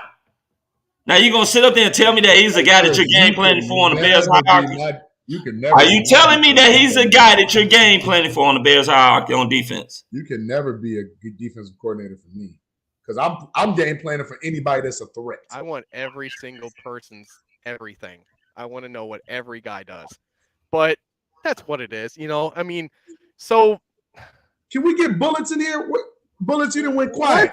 Let's just move on through this because we're never going to agree on this. Nah, we're not going to agree. We're not. Jump on. So Hold let's on. just move on this. Chris, man. tell them what to do because I see some people in the chat. They're doing a lot of commenting. I need bullets. I mean, we put it in the chat, guys. Once again, we put it in the chat that you guys want to come on. We got the StreamYard on. You guys can go and click in and get on. Put it in again. We encourage everybody. We want to see some of these faces with some of these names. So feel free to come on, bullets have guys. a lot to say. I want them on. Come on, guys. Yeah, absolutely. Jump on. So I have a question. Wait. This last bullets, I don't know how to do it. Yeah, put bullets stuff. Yes. Last 4 games were against Minnesota twice, the Giants, Seahawks. No stellar teams. No wonder he got 4 sacks. He didn't play against Minnesota the first time, I think. Wait. Hold on, AB. I got this. This. No, put that back up. Put that back up. Okay. Hey, Chris. Of those 4 teams, what do you notice? What do you see? I don't know. What do I see there? 3 of them we play again this year. Yeah. I was going to say that too. I'm like, wait a minute. We play everybody but the Seahawks on that list. Oh, yeah, but we play the 49ers. That's even better. Yeah. What you mean that's even better? You don't get it. The 49ers are the 49ers are better than the Seahawks, man. That's what he's saying. They are. So where's that other one? Oh, never mind. So let's just move on. I'm still trying to I'm lost. I'm still trying to figure out what does the 49ers got to do with that. So what we're saying is 3 out of the 4 teams on that list that he produced against, we play again this year. So you gonna automatically assume? So you're gonna automatically assume that he's just gonna produce against them again? It's quite possible. Good. I'm You said stay optimistic. That's Or what you said. Those he were could your grow words. as a player and maybe get better, because there are players that do that. I mean, he could get better. And He then could get better. But like I said, it's not to say that he wouldn't get better. The thing is this, guys, like I said, it's a lot different when you got teams that's sitting up there that's game planning for you. Like when you look on there, they sitting up there saying, damn, on defense, who's these guys we got to stop? Oh, we got to stop Quinn. We got to stop Matt. We got to stop Roquan. We got to stop this guy. We got to stop Jalen Johnson. That's what it is. Hey, let me tell you, though, if we do keep both Quinn and Mac, and they both do pray to God that they both stay healthy, who are you going to be game planning for now? Those are going to be some deadly ass. Nah, they're gonna have Gibson up there. All of them. They're gonna have Gibson up there. So, I got a question for you, Chris. Way back in the day, would a lot of teams game plan for Herschel Walker, like from the Cowboys? Absolutely. Right? Yeah. What do you have? Like 1,500 yards rushing one year, 500 passing. They all game plan for him too, right? People had number one rule. You had to stop Walter Payton. That didn't work out for Okay, so what'd the Cowboys do with Herschel Walker? Trade him. Didn't they trade him for a whole lot? 3 first-round picks. Didn't they get some Super Bowls out of that too? 3? They got. We ain't getting no damn 3 first-round picks. I was just saying, you going with those 3 first-round picks? Yeah, I like. We not getting that shit. I'm not getting 3 first-round picks, but I'm getting a hell of a lot of second and thirds. I'm getting second and thirds all over the place. I'm at that boat where I feel like it's basically not. I understand. Who did those guys draft with those 3 first-round picks? They had the draft picks to draft them. What you're getting in return to trade Khalil Mack. But if somebody offered you a first and a third for Quinn, I'd take that. You'd be stupid not to. At this point, now, I would with this take new that regime, you'd be stupid not to. Yes, because Quinn will get you a first-round pick because I'd rather get rid of Quinn than Mack anyway, honestly. Yeah, I mean, Mack didn't play last year. He's coming off a surgery. You don't know what you're going to get out of him. Nobody's going to take a gamble to get a big. And Frank, let's not forget, in this new system, Khalil Mack is the only player to date that has been a Pro Bowl candidate as a linebacker and a defensive end. He feels very comfortable with his hand in the dirt. No, actually, you know something? That's when Robert Quinn puts up his best stats with his hand. In the dirt. That's when he puts up his best pressures, not sacks. No, sacks. He had 19, goddammit, with his hand in the damn dirt. You're not listening, Chris. That was out of a 3-4. That's a 3-4. No, it wasn't. It was a 4-3. He's going. How did Robert Quinn have 19 sacks and a 4-3? Yes, he has had 19 sacks. When? Chris. Let me see. They ran a 3-4 hybrid last year. No, we're not talking about with the Bears. He's played. Check this out. Right? The whole knock on them getting Robert Quinn last year was because Robert Quinn wasn't a guy that sat up there that played with his hand, without his hand in the dirt. With his hand, he played with his hand in the dirt. He's actually right. He's right. He did it with St. Louis. He didn't have no 19 sacks. Yes, he did. I'm telling you. 19? He did. Yes, 19. He's the only guy in NFL history that's going to have over a certain amount of sacks with 2 different teams. Yeah. In his third I year. learned something today. I didn't know he had 19 with St. Louis. I didn't know either. Yes. I knew that he had some. The dude was a fucking beast. Well, I knew he had double digits. Still is a beast. He had pressures. God damn. They got all that. Yeah. I told 2013. Yeah. He was right. I didn't know that either. Honestly. Come on the show. Click the link. Join us, brother. Coming. He ain't coming. We need to move on, though, guys. Let's move on. Yeah, we've been on this, right? Because I wanted to go JB with this Vucevic thing, baby. Yeah, we can talk about some Bulls. Talk about what we expect. But let's offer this question since you are our guest, Frank the Tank. What do you think about their new acquisition in Tristan Thompson? God, I thought it was going to be some tampering done with that. I know, right? Oh my God. I'm proud to say that on the podcast website, I called it. I actually wanted to trade for Tristan Thompson. You did. So when he got bought out, I was like, I remember you said that God. too, Frank, because I looked at you like, wow, trade? Yeah. And when he got traded, I was like, damn it, that means they probably ain't going to buy him out now. But then they still listed that they bought him out. And when he straight up said, he was like, I want to go to Chicago. Dude, I don't understand. I'm pretty sure I opened a fresh bottle of whiskey right there. Yeah, like he was averaging like 15, and I think he had like 11 or 12 rebounds a game. What are you talking about? If I'm not mistaken, Tristan Thompson's issue is outside life.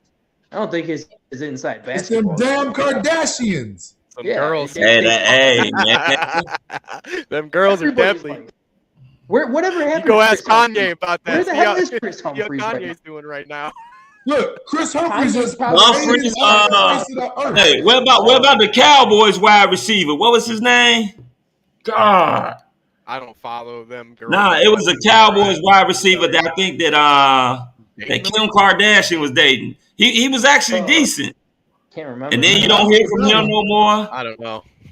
I don't pay attention. They almost killed Greg Oden, didn't they? Or was that Oden? Who was the guy who almost? Nah, that's Lamar Odom. Lamar Odom almost killed himself. That had nothing to do with them. Nah, that was Chloe. Kardashians do you though, man. They mess up with your damn head. Yeah. But I hear I don't need that type of foolishness here in Chicago, man. I don't. Yeah. No, Kardashians don't come in cold weather. They're living out on that. They actually love Chicago, but they don't like it in the wintertime. In the winter, so and basketball's. You know what? I don't want them heifers nowhere around the playoffs either. Right? Beat it. We don't want that Tony Romo, Jessica Simpson combination. Remember that bull? I remember that. They straight up came out. Yeah, there you go. Miles Austin. That's who it was. Miles Austin. Oh, yeah. The punt returner? Miles Austin. That was the punt return. Oh my God. No. He was a wide receiver and he was good. Until he messed with one of them Kardashians. He's working. That Tristan Thompson thing, I think that is going to benefit Vooch. So let's dive into that just a little bit. What I'm seeing is because of what Donovan is allowing Vooch to do, and Kendall Gill said this, let's not forget. Without that inside presence, Vooch totally goes away from that post-up game, especially in that mismatch. Instead of pick and roll, he picks and pops. That screen that Shaq likes to call floppy on either side, right? But with Tristan Thompson, instead of having a 6'4" power forward down there trying to rebound, now you got a 6'9", 230-pound monster down there with a 7'2" wingspan. Exactly. So, am I looking for him to get 2, 3, 4 blocks a game? No, I'm not. I'm looking at him to be a rim protector, a presence, right? Alter some shots. But the rebounding is what I'm worried about. Chris, we talk about this all the time. The rebounding is atrocious. Even when we win games, we lose the rebounding battle most times. Yeah, but he's going to take care of that because he is one of the best offensive rebounders in the league. There you go. Now you're talking my language. And that's why I say Vooch can't help you on the offensive rebound side when he's trying to shoot as many threes as Zach LaVine. Yeah, but I mean, you look at him. You look at him these last 10 games. He's not up there that much anymore. He's averaging 2 3-pointers a game.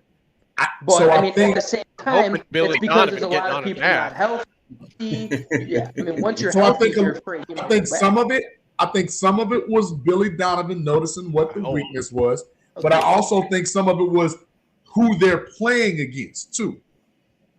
Because now when you have a 6'8", 9, positionless player playing center, Vooch can take that out.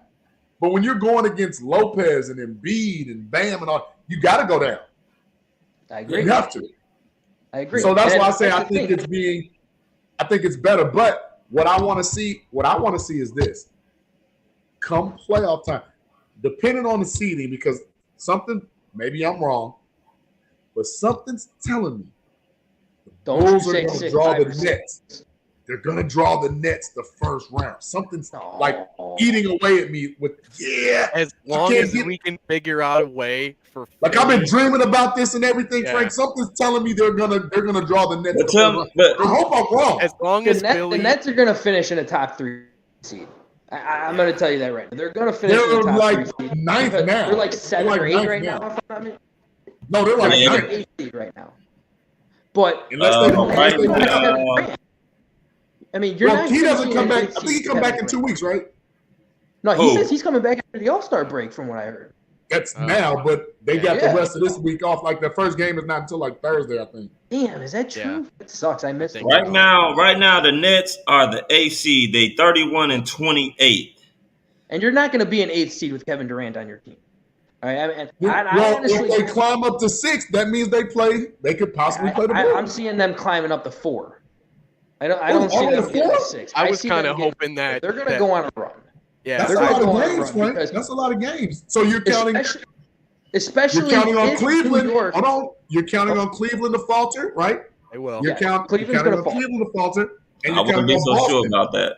You're counting on Boston Cleveland's to falter. too young. They're gonna hit a dry spell and they're gonna fall. Yeah, but they big. They're big. They're good. They're good. Yeah. I mean, don't get me wrong. They're not gonna fall far. Somebody's gonna figure them out. You're telling me Cleveland's gonna beat Brooklyn in a 7-game series? That ain't happening in the playoffs. No way. You know what? I don't see that happening. I was on the podcast. It depends on the seeding because if Brooklyn has home court advantage, that means 4 games where Kyrie's not going to play. Nah, that you know what? Is New York that's tricky. On the verge of lifting? That's why I said it depends on their seeding. It actually benefits them to not be the higher seed. Well, Because actually, then tell you the Kyrie can play truth, all they the gonna games. institute or something. So and I think this is what Brooklyn's doing, there are fines that when that player sits up there and play. And I think the highest the fine can go is $5,000 a game. And trust me, come playoff time, they're going to pay that $5,000 every single time that they sit up there and they play. This is what the new mayor is trying to do because that stuff might actually change and just completely go away. And that's I heard that. I can't remember if it's the new mayor or governor. Yeah, what they're saying was Adam Silver. I watched Adam Silver's little press conference, little address. The problem is an in-state person cannot do in-state things. But an out-of-state person visiting, as long as you have a negative test, because there's people that are not vaccinated that can get a negative test and play in Brooklyn. But Kyrie being a New York native, he's not allowed to play. Which is insanity to me. Which is just, it makes no sense. It boggles my mind. But I'm saying this right now. Give it before playoffs. That vaccination thing in New York's going to be gone, and Kyrie is going to be playing full time. It ends in Chicago. New York would benefit so much if Brooklyn wins a championship, and they know they can't win without Kyrie Irving. Frank, we talking about 23 to 25 games left. That's a lot of ground to make up. That is. That is, but it's already in the works of that. Yeah, I guess you got a point there because I forgot. All-Star break is not the halfway point. No, it's because I hate that they changed that. Right now, they're 5 games behind the number 4 team, which is Cleveland, as far as in the loss record. Yeah. And I know you guys are saying Cleveland is young, and yes, they are young, but that team is kind of scary. They can actually that Cleveland team can be last year's Atlanta Hawks. Absolutely, and that's how scary they are. They added Karis LeVert. Yeah, they added Karis LeVert too. See, but the difference between the Atlanta Hawks and them is that they have a bona fide all-star in Trae Young. That's something that they don't have in Cleveland. Like they don't have a Trae Young. As much as that all-star game sucked, did you see that point guard, man? Darius Garland. Darius Garland can shoot not a the lights superstar out of that ball, man. Like he is going to be. Did you see Evan Mobley? Evan Mobley's dude. Everybody. So wait, AB, you said you need a superstar. Wait, let me take you back to the Atlanta Hawks of Al Horford when they were the number 1 team, won 62 and 20 games. What happened? 62 and 20. But I'm saying they went to the Eastern Conference Finals, but they didn't have a superstar. No, but they were. They had a hell of a team. Had a good team. They had Budenholzer. He had a new structure. They had a hell of a team. Nobody knew how to figure that out. But once they went up against a team with superstars. And the East is full of superstars, man. They are littered all over the. I don't think that's enough for them to get past the second round. Here's the second round. If the Bulls are number 1 and Cleveland is number 4, they would play in the second round if everything won. And I think Cleveland has been a thorn in the Bulls' side. I think now with Tristan Thompson, maybe they can find one more signed guy like that. Now we're talking. Yeah, I mean, the Bulls are looking. They needed that big man, and I'm glad that they finally went out and got it. I need Lonzo to come back. They need that team everybody to come back right now, man. They need like, that I know team we were to always help. talking about those conversations on how they weren't beating good teams. And that's really going to show throughout after this All-Star break. They got a lot don't of they have like the third hardest schedule of the second remaining hardest. teams? I think it was the second hardest. Okay, yeah.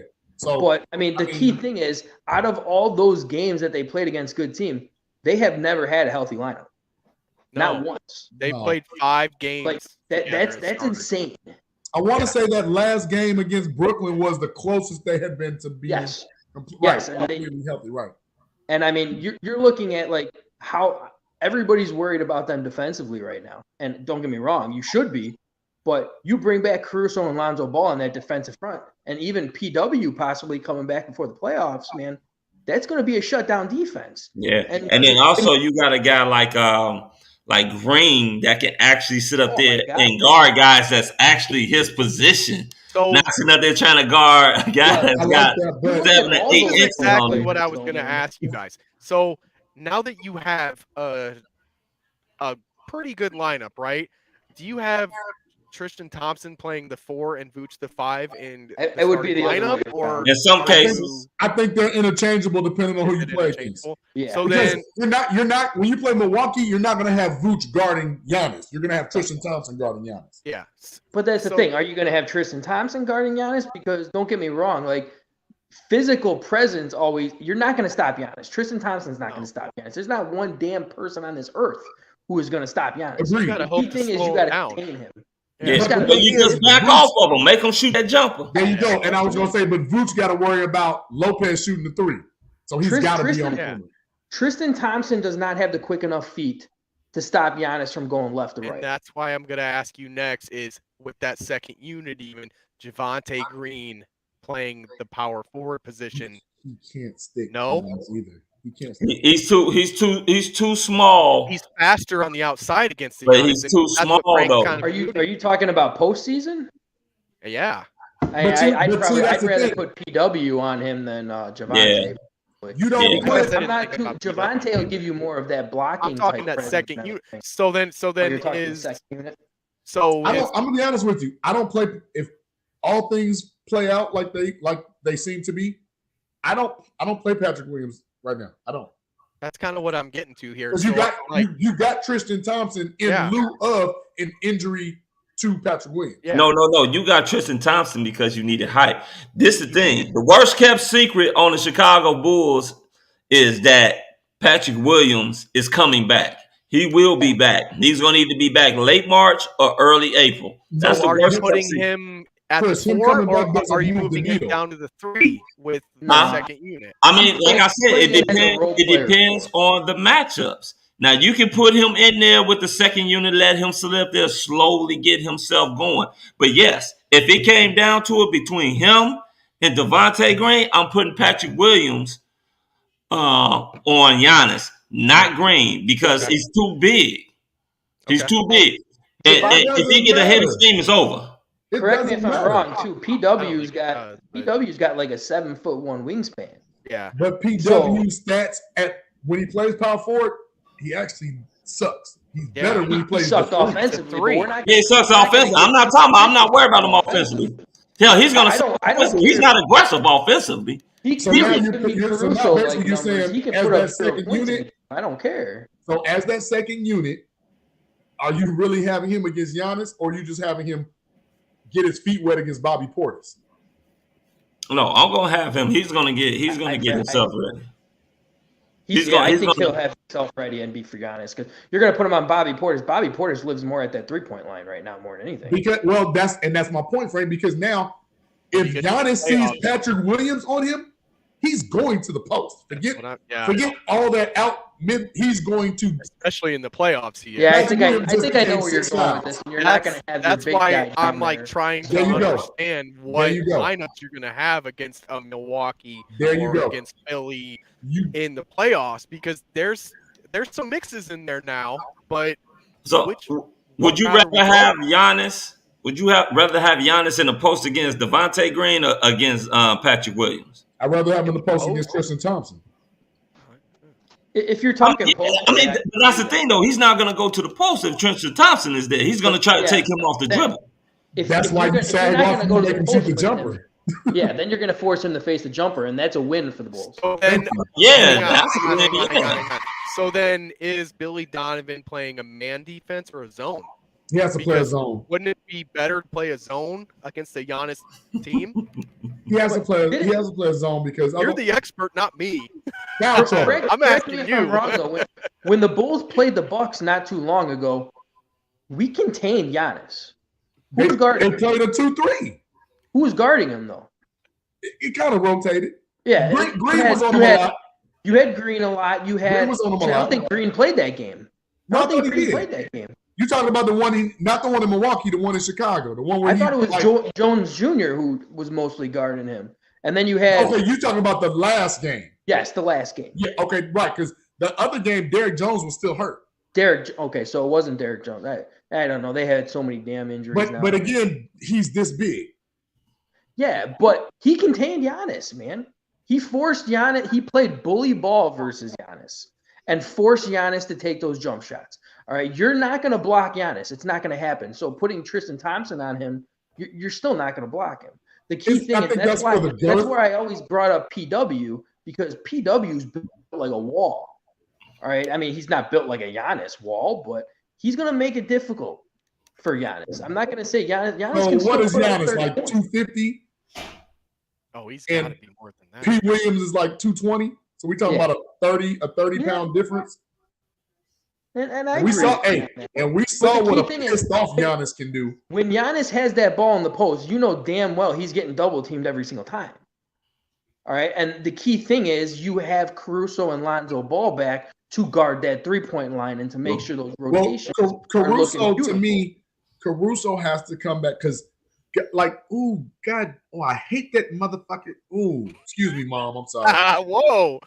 I'm sorry. KB. Where'd that come from? Because I like Caruso, but and that's why I hate Duke. I can't stand that dude, man. Like, he needs to be banned, man. Like, he's kicking people. Yeah. Who are you talking about? Grayson Allen. Grayson Allen. He's talking about Grayson Allen. Okay. That's who hurt Caruso, remember? Yeah. And they talking about I didn't know where you were going with that. It was a flagrant one. Like, how? That ain't over. Best believe. And you know, that's another reason why I'm happy that they got Tristan Thompson, because it gave them something that they ain't had. No toughness. They brought somebody in that has some toughness, because there's no way that you talking about the Juwan Howard brawl, it would have been a brawl going on up in there. There's no way that you let that dude get that. This year, I had Caruso up for one of my Defensive Player of the Year awards. Oh, absolutely. How could you lead the league in steals from the bench? Yes. Him and Ball were like number 1 and number 2 in the league. I think they were 1 and 4. I think they were 1 and 4 between those. So and sad. If you look at steals in general, the Bulls were dominating steals when those two were on the court. Hey, losing Caruso for 6 to 8 weeks, that hurt, man. Yeah, bad. It did. Like, that was terrible. Like, whenever they get back now, I wanted to go take Grayson Allen's legs out myself. I'd have just somebody pay for my jail fee. Dude, I had a straight up dream like that. I had a straight up dream where I took a baseball bat to that kid's kneecaps. Yeah, because like after that, I was so pissed off that happened, man. Oh my and I know he played in LA. But for everybody that watches Caruso play, he played like he from Chicago. He played blue collar. He played hard nose. Yeah. So tell me this, guys. Like, I'm glad we got him. How far right now do you think how far do you think these guys fully healthy? How far do you think they go? Fully healthy? Eastern Conference. It depends on matchup. I really hate saying that. It really does. Like, so my number one prayer and hope is that the Milwaukee Bucks and the 76ers are 4 and 5, and they got to play each other in the first round. Because if we get that, then I'm saying Eastern Conference Finals. But if we got a matchup against one of them in the second round, we don't beat Embiid. No, we just don't beat Embiid. He's like Embiid's never lost to us. Yeah, he's 10-0 against us right now. I don't understand it. Hopefully James Harden will kill him. I guess that's all we can really hope for right now. I mean, that's what people fail to realize. James Harden is one of the most inefficient players or superstars in NBA history. Trust me, we know that because that's exactly why when the Bulls were like, hey, we should trade for James Harden. No, we shouldn't. No. Let James stay where he is. And I don't know exactly, because it was funny. I was watching either SportsCenter or something, and they said something that was very intriguing to me. They said that they don't know quite how that dynamic is going to work because James Harden needs the ball in his hand. He's a ball-dominant player. Exactly. And you can't see Joe Embiid going over there setting screens for this guy and then popping out or rolling to the hole because he needs the ball in his hand. He becomes their point guard. Don't forget. He becomes their point guard. They need a pick-and-roll point guard. That's what they need. He's not a pick-and-roll point guard. No, but even then, how many times do you actually see Joe Embiid sit up there and set screens? Now, you'll see them pass the ball and Joe Embiid, he'll either dribble it or shoot it or go and back somebody down. It's very rarely that he's in that pick-and-roll situation with a point guard. So that's why I said the pick-and-roll situation would not. But Doc is not going to put Embiid in a lot of that floppy situation. He'll put Tobias Harris with James Harden and more of that because Tobias can hit the three. And then don't forget too, the reason why this works in the playoffs is because now when you slow that game down, Embiid gonna draw a lot of attention. Now you have somebody like Harden who can also leave Harden wide open at that 3-point. Well, I have a question for you, JB. So you say that they're going to use Harris as a pick and roll option with him.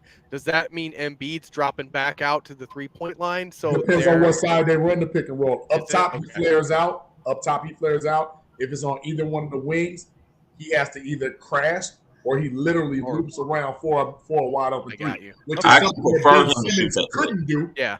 Which is why they will open that up. Because remember, if you look at the way that Philly plays, Embiid always has to touch the ball. Mm-hmm. That's kind of old school basketball, Frank. I think you're going to see him more in the post, getting double teams and finding James Harden wide open. That's going to be like 70. I actually prefer him out there at the 3-point line than in the post. Why, Chris? Why? Because that guy's too damn tough to defend in that damn post. The man got Elijah Wan type moves in that post. Yeah. He really doesn't. And the thing is about him, he'll get frustrated at the 3-point line, right? Yeah. Huh? No, he shoots like 36%. Like he's pretty high. He's a good 3-point shooter, but he gets frustrated because sometimes he will sit up there and become 3-point reliant, and that's all he will sit up there and shoot. That's what he wants him to do. But Chris, he can't with James Harden. That no longer becomes an issue because remember when James Harden drives, they're gonna double off of James Harden as well. Yeah. So that will allow Embiid's gonna pop out and shoot, right? Correct. He's gonna have a lot of mid jumpers, 3-point shots. Is that Tyrese Maxey as well? Don't forget about him. He'll be part of that as well. But what I'm kind of getting at is this. I've been building this up for this. Is Embiid the mid-range, the 3-point, is that really where you want Embiid if you're Doc Rivers? No. All the time? No. If you Doc, you don't know. If you Doc, right, but if you can't stop him, what do you say? So that's hurting the team more than it's helping, right? So this isn't working. If I'm going to say what's hurting the team is I still feel that Philly gave up way too much. You might as well be calling him Vucevic then. Too much. You know? He'll be just like Vucevic. Because you gave away a lot of some good depth. They don't have depth right now, the 76ers. That's the problem. But Doc Rivers, is notorious for going 8 to 9 deep anyway. So, yeah, that's true. So that's true. not really. But your number one goal when you're playing the Philadelphia 76ers is you get that ball to Vooch in the beginning, early in the game at the post, and you get Embiid getting foul trouble. You try to get Embiid in foul trouble. That is how you are going to take out the 76ers. I would have scratched and clawed and figured out a way to not get rid of Seth Curry. I would have scratched and fought for Seth Curry. They gave away too much. They gave away way It was so much. funny. Stephen Smith said it himself. Shooting guard, man. Yeah, but I'm kind of, hey guys, like real talk, I'm kind of scared of what Brooklyn has because not only do you don't know what Ben Simmons is, but we know he's healthy. Ben Simmons is going to be a good asset for that team. Andre Drummond has been playing like Detroit Andre Drummond, right? Yeah. Then you have Seth Curry, who's a knockdown shooter. He's just going to sit outside. Then you have Joe Harris coming back, guys. Remember, Joe Harris has been out. You got Joe Harris good, man. You do get that mandate taken away in New York, and you're getting Kyrie Irving back full time. I'm not picking one team to beat Brooklyn. I don't want to play Brooklyn if I'm. I don't see one team beating Brooklyn in a 7-game series, at least in the West, the East. I don't see anybody beating a full healthy squad with Kyrie Irving in Brooklyn. So whenever you have a Kyrie and a Ben Simmons, aren't they both kind of ball dominant? Not really. Ben Simmons does whatever he's told to do. So as long as it's not shoot free throws. But you don't want him shooting shots either. So you want Ben Simmons to have the ball most of the time. So does that turn all Ben Simmons is going to do? No, you're looking for him for playmaking and defense. Kyrie Irving's a really good shooter too, though. Ben Simmons, all he's going to do, he's just going to take over the role. He's going to take over the James Harden role. Kyrie is still going to be the same player that he was playing before. Okay. You just got to you got a better guy in Ben Simmons.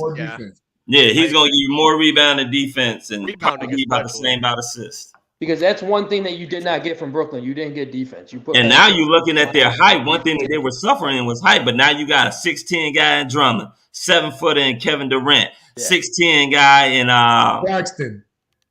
You got. I'm just talking about their starting lineup because now you got Simmons in there, so you got 3 guys that's 6'10" and above. Yeah. And you start lineup. That's a hell of a lineup. That's lit. Eastern Conference Finals right there. It's funny how we're all talking about this East stuff too, but nobody's talking about Miami. Because Miami ain't going to be there in the I don't really see Miami being there that much either. If you match up the Bulls versus Miami completely healthy, I got the Bulls.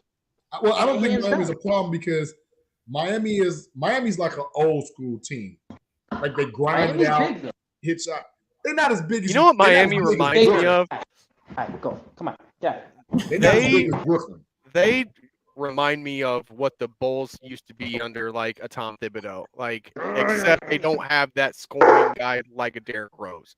That's how I view Miami's like a tough, hard-nosed defensive team that's got some good 3-point shooters. They've got Tyler Hero, they got Duncan Robinson, they've got good hot shooters.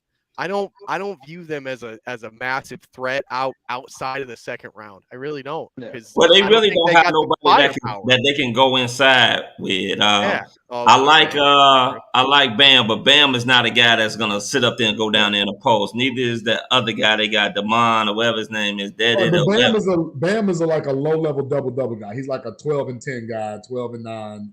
They're similar to like the Bulls, though, aren't they? They get to the free throw line. They do, that's but where they do most of their damage at the free throw line. Don't count out the Kyle Lowry Jimmy Butler combination. Like you can't count that out. I would take DeRozan and Levine over them. Yeah, but it's something to be said about being playoff proven. Now, DeRozan, absolutely playoff proven, absolutely. Multiple Eastern Conference Finals appearances, multiple, right? Kyle Lowry know how I feel to win that championship. That's true. And Jimmy Butler has been in the finals. They've been in the finals, and I think their shooting is a little better than ours. Like I would take Duncan Robinson and Tyler Hero over our best 3-point shooters. I mean, who's our best? What we don't have probably that Kobe White 3-point shooters. Kobe White. Yeah, Zach LaVine is our best 3-point shooter. Zach LaVine and Kobe Didn't he just drop under 40 this year? I think Kobe White's our best 3-point shooter right now. No, well, it's because I mean he's the only thing about Kobe is that Kobe. Go ahead, Frank. If you're talking about percentage type wise, it is Zach LaVine who has a better percentage than Kobe. But that's what I thought. He like literally just dropped under 40. Kobe White had that stretch when he was awful. Yeah. Well, when he first came back, he was like shooting 15%. Well, unfortunately, that's what Kobe White is. Kobe White is hit or miss. He's hot and then he's cold. Yeah, Zach LaVine is actually our best shooter on our team. I agree. Yeah. So when it comes down to Kobe White, he needs to drive. All right, he needs to drive. He's fast. He's quick. He can drive. He can get to the foul line. That opens up his three-point shooting like none other. He's kind of like Vooch. When he's getting comfortable down low and everything like that, that's when his three-point shooting opens up too, because nobody's guarding him at the three-point line. Yeah. So as of right now, Lonzo Ball is actually our best. You got a point there. 42.3. He hasn't taken much. He's been kind of out and in. And then after that, you have, let's see, it would be Io is 40 per. Yeah. Io's at 40.7. And then after him, it would be Kobe White at, where did Kobe go?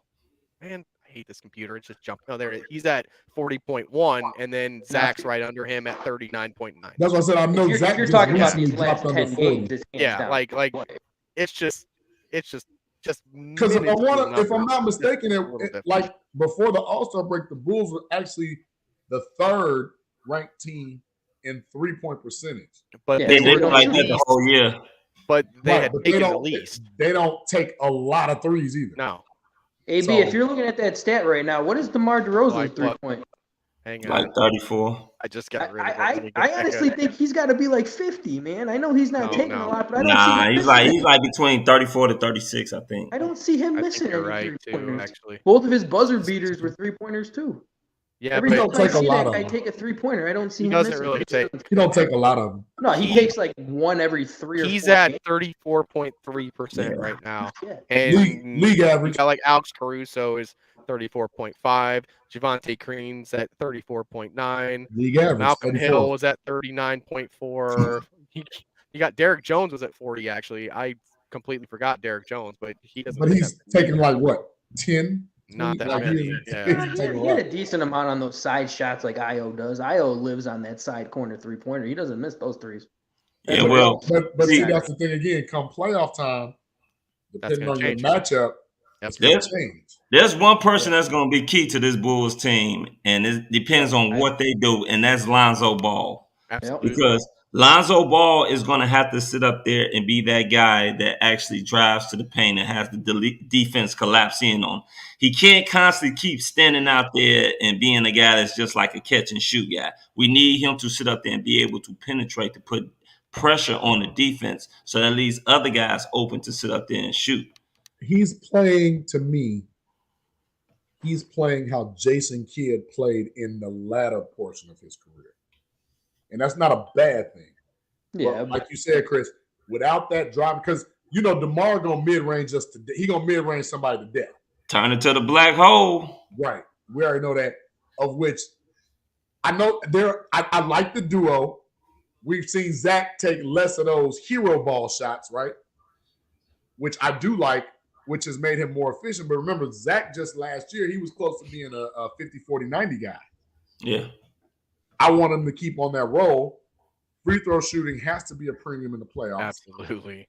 Has to be a premium in the playoffs. Well, actually, the Bulls are, I think, one of the best at the free throw line. I just say it has to be DeMar DeRozan's living there. I said it has to be a premium because he was on the free throw line in the All-Star game. I was like, this gets there in the All-Star game. Hey, man. did you see the two Bulls players with them clutch shots? That was an awesome video seeing Levine guarding DeRozan, man. That looked like it was a freaking championship type game the way those listen, two were guys, playing. listen. This is very paramount. This is very key. When that half-court game comes into play, which is what the playoffs is, that 2-point game, that mid-range and intermediate game, and that post becomes more important than the three. He's got to hit those. He's got to hit those mid-range. It becomes we're gonna live and die way more by valuable mid-range. because remember your possessions are shortened. Yeah. But not only that, you also got to remember the one thing that I'm fearing in these playoffs is DeMar. Is because for the simple fact that DeMar sometimes he just doesn't like to pass that damn ball.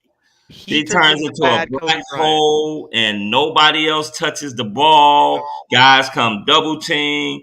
He's getting the ball smacked. He's not moving it quick enough right before they come. And by him not recognizing that in the playoffs, because like I told people before, In the playoffs, a team gets to study you. This ain't the regular season where they play you that one time, then they gone. They may not see you a month or 2 months later. In the playoffs, they got you coming back a day and a half later. Yep. And they're studying all your tendencies, knowing what it is they're going to do. We're going to see what the Bulls tested in the first round because they're going to be teams that's going to come and double team him to get that ball out of his hand. And he has to be smart enough to sit up there and pass that ball and not try to pump fake and shoot a damn ball over 2 or 3 defenders. He makes them. Yeah, I agree. He does from time to time. He does. But playoffs is a whole other beast. That you didn't see that happen that often when Lonzo Ball was in the lineup. That's why when I come to that point where you say Lonzo Ball is a key factor in that playoff, it hands down. Yeah, he is a key factor because when you lost Lonzo Ball, the Bulls were one of the number 1 assist teams in the NBA too. When Lonzo Ball went down, they dropped down to top 15. Right. Lonzo Ball, even when he doesn't have the ball, he has that offense running so smoothly. It's like a Golden State Warriors type offense. Yeah, and then they out on a break. Yeah. Yeah, and I mean, those are key things when Lonzo Ball, and not to even play the fact of, like, everyone was talking about, and I'm not saying devil's advocate here, they do get to the finals, say they do play the Suns and everything like that. They can compete with the Suns. I truly feel that they can compete with the Phoenix Suns if you have Caruso and Lonzo Ball healthy. Because Booker and Chris Paul aren't going to be doing what they did that last game when they played us, as far as if you have Lonzo Ball and Caruso in that lineup. That's true. I'm more worried about Golden State because of that dead range 3-point shooting that they have. But their ball movement is insane. It is. But I mean, Lonzo Ball and Caruso, I think 70% of their steals are reading ball movement. Like they read those so well. Like their basketball IQ, especially on that defensive end, is just insane.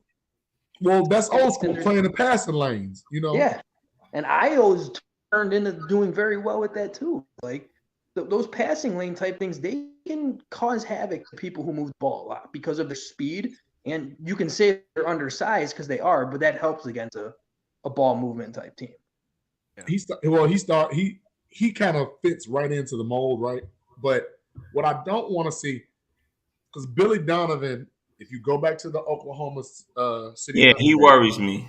He's notorious for not making adjustments until the last minute.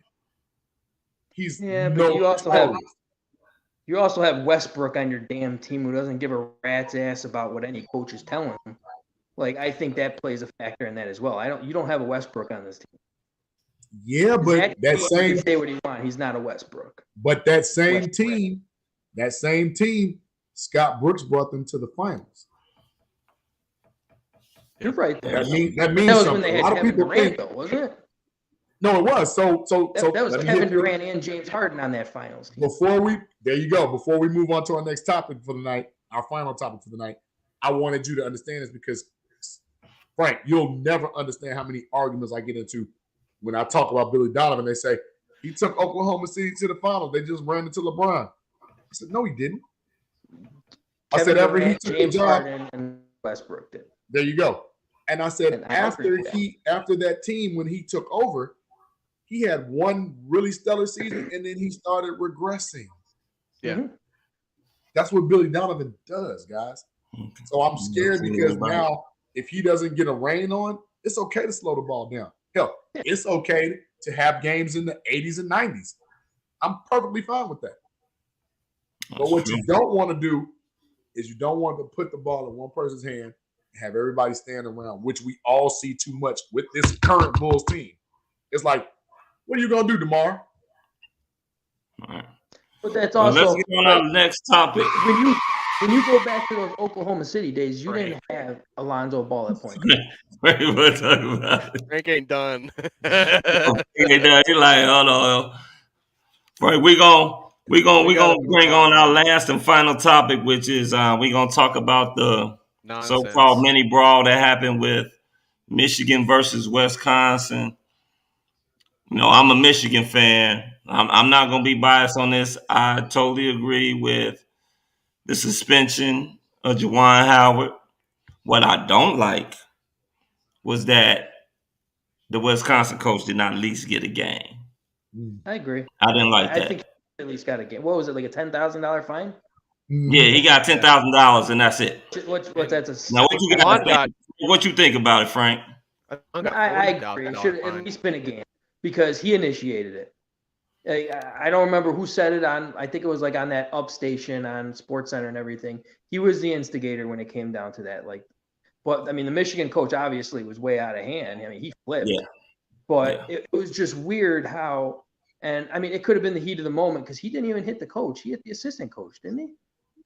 Yeah. Well, there's something that they were saying that I guess the assistant coach, I think I don't know. They're talking about that he was putting his hands on one of the players or something. That's the reason why he hit him. I don't know. I didn't really see it. It was so many arms and body parts all over the place. You couldn't really tell who was choking or touching up on who. So I don't know. And that's what they said. That's the reason. He got a 5 game. That's pretty much for the rest of the season, isn't it? Yeah, that's the rest of the regular season. It's just the rest of the regular season, which there's only about 4 or 5 games left.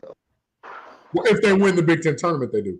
Well, actually, if they win these next 5 games, you can't put them out. Okay. Because I think 3 out of the 5 teams that they play left are all ranked. They're not going to win all of them because they're not. They play. I think they play 2 top 25 teams into that 5 game stretch. They play Illinois, so Illinois. I don't mean nothing. Teams. Illinois only beats ranked teams whenever they go up against Rutgers. That's when they lose. They can't win. They play Michigan State and just beat down Michigan State. So they beat us twice. They beat us twice. Isn't that what Lovie Smith did in football too? Didn't he beat a number 1 seed team? And then lost to a Division II team? Ohio State. Yeah, and then he lost to a Division II team the following week. Wait, no. Like, it's like what U of I does. Yeah, it drives me crazy. But okay, so let's break this down. So first and foremost, we have them trying to walk by, right? And this coach goes, "Hey, wait a minute. Let's have a conversation." And as you can see that little arm grab right there, he's got a hold of his arm. Yeah, he does. But is that really that bad? Well, it depends on what was said. Like nobody knows. Bad, guys. Like it doesn't look. So he says. Is that his finger in his face though? No. Is that a finger? What is that? Hand up here. No, that's Jawan's hand. Like you want to see? I'm gonna get to the finger in the face. That's Jawan's left hand. Like, dude, don't touch me. I got that too. Trust me, I got it all. So okay, I don't think that that's that bad right there. And yeah, he's trying to explain to him right there why he did what he did, why he had those timeouts. They were still full court pressing him, and they were down by way too much for that. 14. So 14, and you had what, like 15 seconds left, and you're still full court pressing? And then you're mad because he called a timeout because he wanted to reset the clock set and get the ball down, right? To end the game. If Juwan Howard just goes, guys, the game's over, and the guys walk down the court, none of this shit even happens. So I don't really think Juwan has a whole lot of room to talk because I've also went back and looked at other games where he played Indiana, and he called the timeout when he was up by, 24 points with 55 seconds left. Or how about when he played Purdue, and he called the timeout, and they were up by how much? Almost 30 points with 1:45 left, and he did that, and that's okay, right? I think that was just to get the other players in the game, to get the starters out. I don't think that was for just to call a timeout. 55 seconds. Yeah, I think it was to get his subs into the game. So get his subs in the game. I mean, a lot of people will call timeouts that. Yeah, call a timeout for that. So, but when another coach does it for a justifiable reason, that's not okay? Well, this coach didn't call it to get subs in. He just called it because he didn't want the 10-second violation. He called it, yes. And that's okay, too. What's wrong with that? I'm not saying this. If you're full court pressuring somebody, timeout. If you're still full court pressuring, then why is that a big deal? I don't understand why it's okay one time, but it's not okay this time all of a sudden. I think he's just mad because he got beat. Yeah, if that's what I think. That's part of it. Honestly, that's part of it because they probably were supposed to beat Wisconsin. Yeah, go ahead, JD. Mm-hmm. They probably were supposed to beat Wisconsin, like realistically. They were. But so from being a basketball person playing ball, there's like unwritten rules from coaches, but I think it was it was like, what was it, like 14 seconds left? 15. So calling a timeout at 55 or 145 when it's like, hey, I'm just going to get the subs in so they don't have a DNP so they can get a minute log so they can play. That's one thing. But with 15 seconds left and you call a timeout to avoid but a he's 10 giving a full court penalty. press.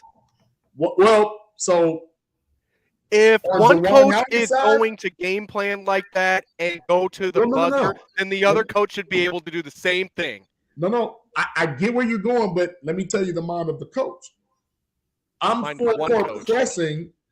I'm full court pressing because if we full court press, make a turnover and score, we full court press, make a turnover and score, that 8 to 9 to 10 point deficit looks better than 14. Okay. That's all that's about. But so it's okay for him to do that, but it's not okay for the other coach to game plan against that. I'm not saying it's okay, but what I'm saying is this. There's usually unwritten rules. Like, even if you see a game that's out of control, what you'll see in the later times, you'll see like a player intentionally get the 30-second violation. They'll just dribble the ball, because you don't want to show anybody up. So what I think Juwan Howard was looking at, like, dude, you're calling a timeout to reset the 10-second clock, because everybody that doesn't know this, if you call timeout, you get your 10 seconds back. Yeah. Right? And you get it out the quarter side of the side. You get it Why is that an unwritten rule? Side. But no, I'm not. So you're getting into right and wrong. I'm getting into basketball etiquette. Okay. Right? That's a stupid basketball etiquette. It's very stupid. It's very stupid. But somebody's gonna full court press you, that's them still trying. And if they're still doing that shit, then I'm gonna keep doing the same damn thing. I don't blame him for that. If this is going to be an unwritten rule, they full court press him. What if your star player rolls an ankle and is out for the March Madness tournament because he's full court pressing? Anything can happen. When the game is completely out of line, pretty much. Like, well, that's the thing. That's why I said they had no chance. None of the starters in there. Like NBA guys doing that. I don't see that in the NBA. First of all, wait, stop. First of all, they had no chance of winning the game, no matter what the outcome was with this call. So I'm with you, whereas I get it. Hey, guys, play till it's 0-0-0 on the clock. I get all that foolishness. But at a given time, you have to just tip your head and be like, you got me. You beat me. Yeah, that's it. So then don't full court press. If you say you called a bogus timeout because of an unwritten rule, okay, I can go with that as well. But if I'm walking past as a man, you never have the right to grab me and stop me. I mean, I agree with that. He was trying to talk to him, though. Like, he was trying to explain what he was doing. But he already told him. He said, don't put your hands on it. And then not only did he grab the man, but he impeded him from going forward. So now it's like, okay, you going to talk to me. Yeah. And then what happened? And then they're talking. No hands are on anybody right here at all. And then all of a sudden, Juwan grabs him by the chest. How are you going to tell me that is better or worse? Okay, finger pointing right there on top of it. And then after all that, okay, they're all separated, right? He goes and he slaps another guy. Come on. So let me ask you this, AD. When all the guy did was try to stop him to explain why he did it. You don't get it. I get it just fine. You don't stop somebody. You don't stop somebody, first of all. Yeah, you know he knew he was giving him a cold shoulder. I'm not going to listen to him in some bullshit press conference say that, oh, he did this wrong or this wrong or this wrong. He went to him to try to explain to him man to man what he did, and he whined like a baby and tried walk past him instead of being an adult and being a professional. But that's right. This is the first time we're going to disagree. Leader of men, man. This is the first time we're going to disagree because guess what? If Juwan goes to that press conference and whines and cries and all that, that's one thing. Juwan looks like the idiot. There you go. Because in my press conference, I can always say this. Hey, I did the customary walk through the handshake. The man chose not to show my hand. That shows his level of intensity. Yeah. I mean, his level of integrity, the low level of whatever.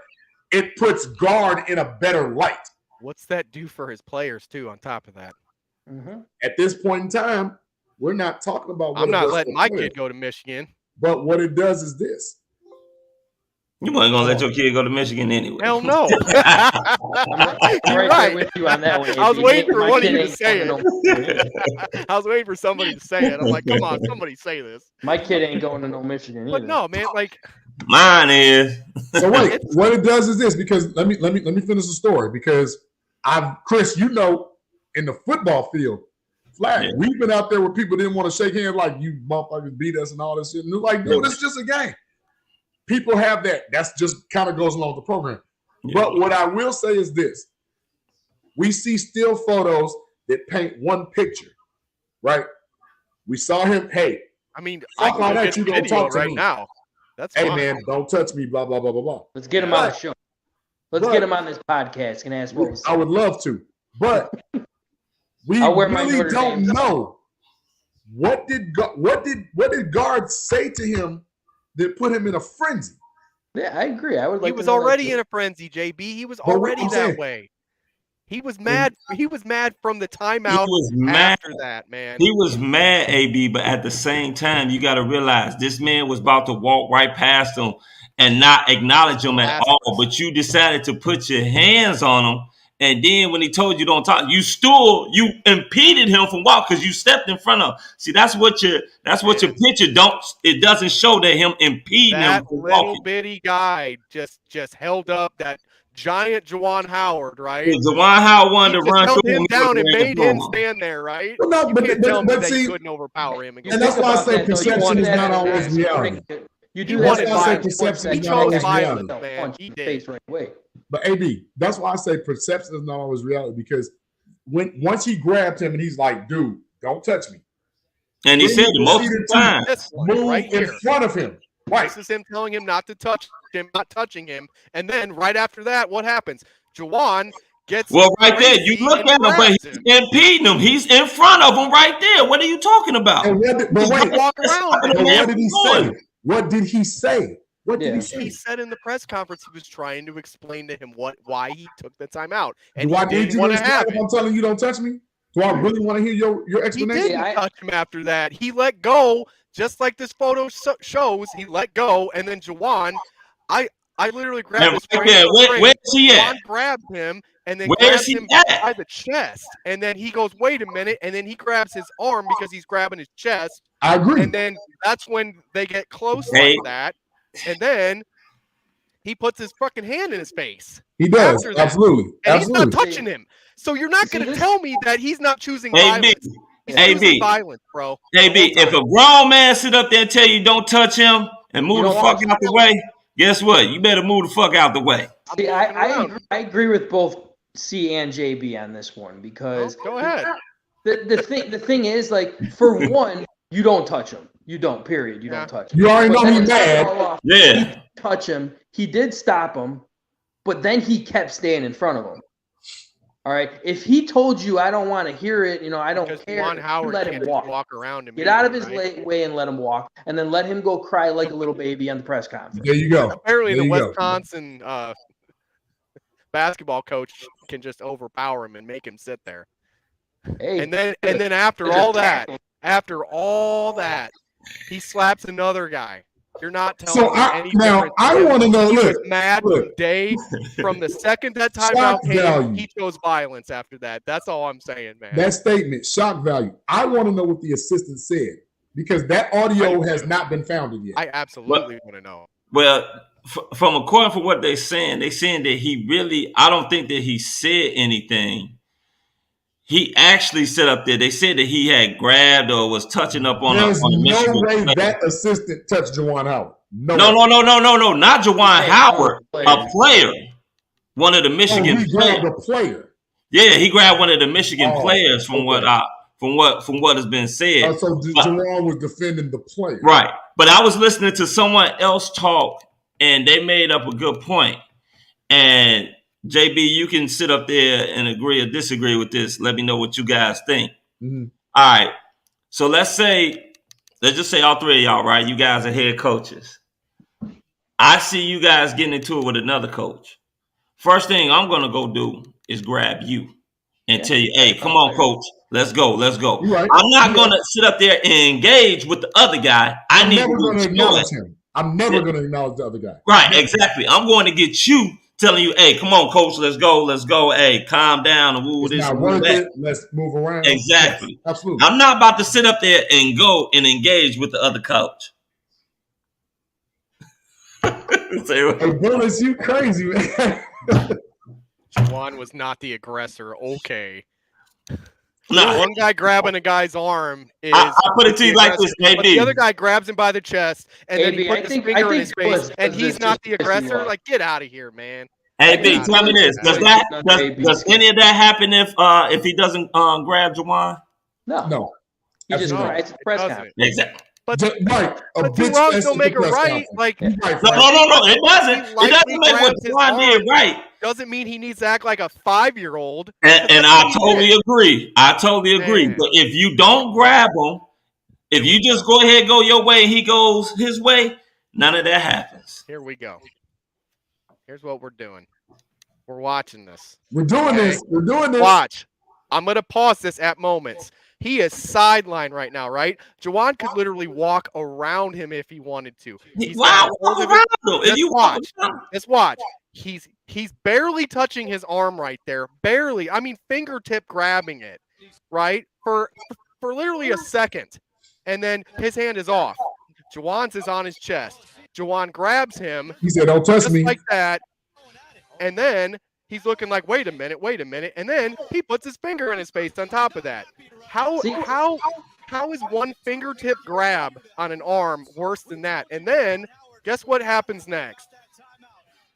Where's that slap? Get that slap. There it is. Get out of here with that. He should have put some baby powder in his hand. That is classless. Like, I'm from Chicago. I ain't going to take no lip from no guy from Wisconsin.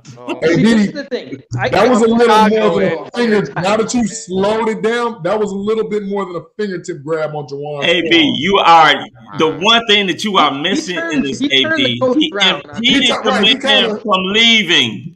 Got a 6'10" guy versus a little bit. Okay, so tell me this, AB, would you have liked it if Juwan Howard would have just bulldozed him over? No, he could have walked around him. Walked around him for what? Because why is he walking around him? Right? No, AB, he doesn't have to walk around him. Why the hell? First of all, I'm a grown ass man. I'm in my lane. You in your lane. You ain't gonna stop me from going where I want to go. I'm not saying it's okay to grab him either, Bullets. What I'm that he barely grabs. So the fact that he barely grabs his arm gives him the right to hit another guy and then grab him by the I'm not giving him the right to do that at all. Not at all. But what I stood up and said, it doesn't give that coach the right to impede that man or grab that man when he don't want to talk to you. Okay. It's like you trying to force him to talk to you. And then he let go. And then what happened when he let go? What happened? Yeah, but he never got out of his way. He initiated and stayed right in front of him. I guess he just can't walk around him again. So tell me this, AB. So you honestly think that just can't move. AB, you honestly think for a second that if Juwan Howard tried to go around him, that guy wasn't gonna sit up there and jump, still block his path? If he'd have done that, then. Oh no, it's not no then nothing, AB. Okay, well you let that man go. You don't sit up there. First of all, I'm not about to get in front of no damn 6'9", 6'10", 6'11" ass dude when I'm 5'7". I wouldn't do that either. Hell no. If you look back, that guy's hand was bigger than the assistant coach's face. Yeah, that thing mauled around his face like it was a bear. I mean, covered his entire face. AB, let me ask you this because we don't know what the assistant did or said. That's still coming I'll get out, Terrence. I'll get out. All right. What happened? Terrence is getting in. Is that where we're going with this? I don't know. I don't know. Well, I'll keep going on the subject then. Like, you don't stop him, period. Hands down. I agree with that 100%. But even when he did stop him, I understand why he did. He wanted to say that it was not meant for the reason he was thinking, okay, but you didn't need to stay in front of him and keep going when you clearly knew that he didn't want to talk to you. Yeah. Get the hell out of his way and let him walk. Yeah. I mean, that's what you do. That's why I was trying to tell AB. Like, there's nothing in that situation right there that you can tell me if Juwan Howard tries to go around him like this guy is not going to sit up there and say, hey, look, you need to listen to me. You going to listen to me. Right. Like you doing a snake in his mouth. You going to listen to me. You're going to listen to what I got to say. No, you don't do that. You sit up there. If you didn't touch him, none of that happens. Now, I totally agree with Juwan overreacted. He looked like a sore loser. Everything. I totally get it. I'm a Michigan fan. And I can sit up there and say that that's how the way he looked. But you still, if you didn't sit up there and put your hands or impede that man from walking straight past you, none of this happens. There's no brawl. There's no fines. There's no suspensions. So what a lot of people have to realize, did he go over the top? In a sense, yes, he did. Yeah. But you also have to put a lot of credence in that first domino that fell. And that first domino was, you don't have the right, whether you're trying to explain or anything, you don't have the right to put your hands on. Exactly. That is non-debatable. Like, and at the same time, he could have tried. He could have tried talking to him. You noticed that he did not want to hear you. You clearly can tell by the look on his face that he didn't want to hear. All these coaches know each other. Get out of the way. If Juwan felt that he ran afoul of him that heinously, he could have emailed, called him later. Hey, let me just explain to you now that we're cool, calm, over the phone, whatever.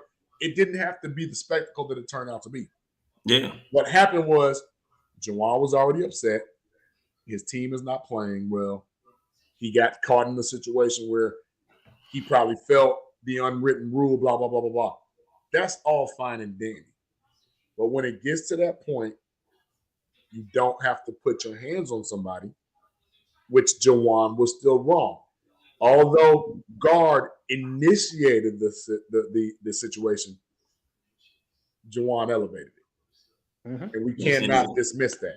Yes, he did. Absolutely. So the problem that I have moving forward is kind of like an AB, if you're backstage listening, come back.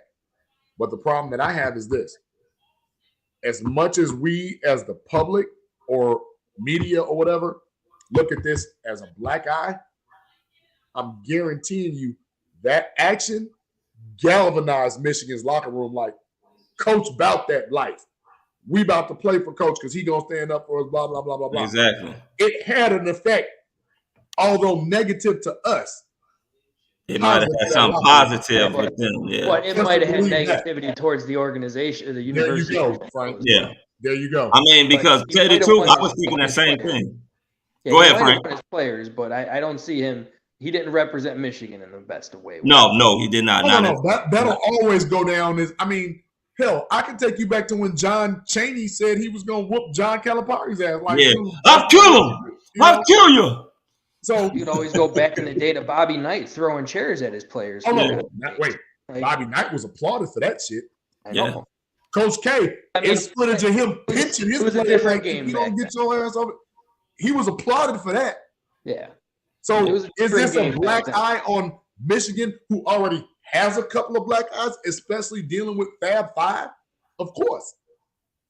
But are we looking at this as some offense where it's like we still don't know because the audio is not going to tell us everything we need to know? No. You would love to know what exactly was said. Whatever was said, don't say it. Eat this. We got you. Of course. Well, one thing I would sit up there and say about it is that I honestly believe that they let the Wisconsin coach get off easily. Yeah, I thought he should have at least got a game. Yeah. The $10,000 fine. The $10,000 fine is going to be paid by the university, first of all. Yeah.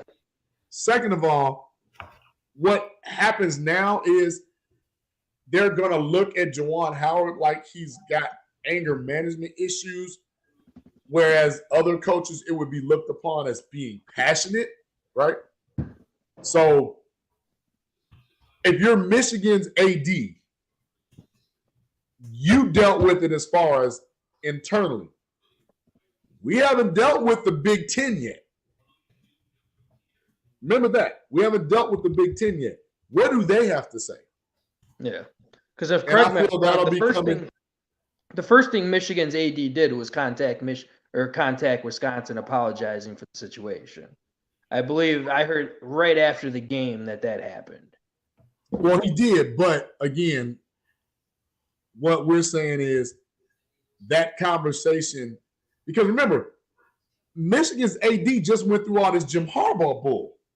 Yeah, that's true. Like he been going. His last couple of weeks been kind of interesting for an athletic director, right? But again, that type of, if it was a closed fist, I think Juwan would be fired. Oh, absolutely. Yeah. Absolutely. If he would have Because clocked it was him, kind of like a slap muff type deal. Just straight cold cotton on the side, man. Yeah. But I mean, it was like an open hand. Like at the same time, the first time I saw it, I thought like he literally was just like waving his arms around to try to get through, and he hit the guy in the face at first. But I guess in slow motion, it does kind of look like he targeted. It did, but that's why I said like the head man was already somewhere else. I don't know what, and Chris, you said and when you look at the video, you cannot see it. Yeah, exactly. I don't know what the assistant, who he pushed, who he grabbed. Did he say your mama or you're a whiny bitch? I don't know what he said. Right. But it was something he said that made Juwan say, "Bow." Judging by another person coming who is a collegiate athlete, like there is always some bad shit that comes out when you're in a situation like that. You say some messed up stuff. Did you see the Oral Roberts game? Hockey. I played collegiate hockey, and I'd be the first to tell you that is the biggest profanity sport you will ever come across. There you go. So you lived that, Frank. You witnessed that firsthand. Yeah.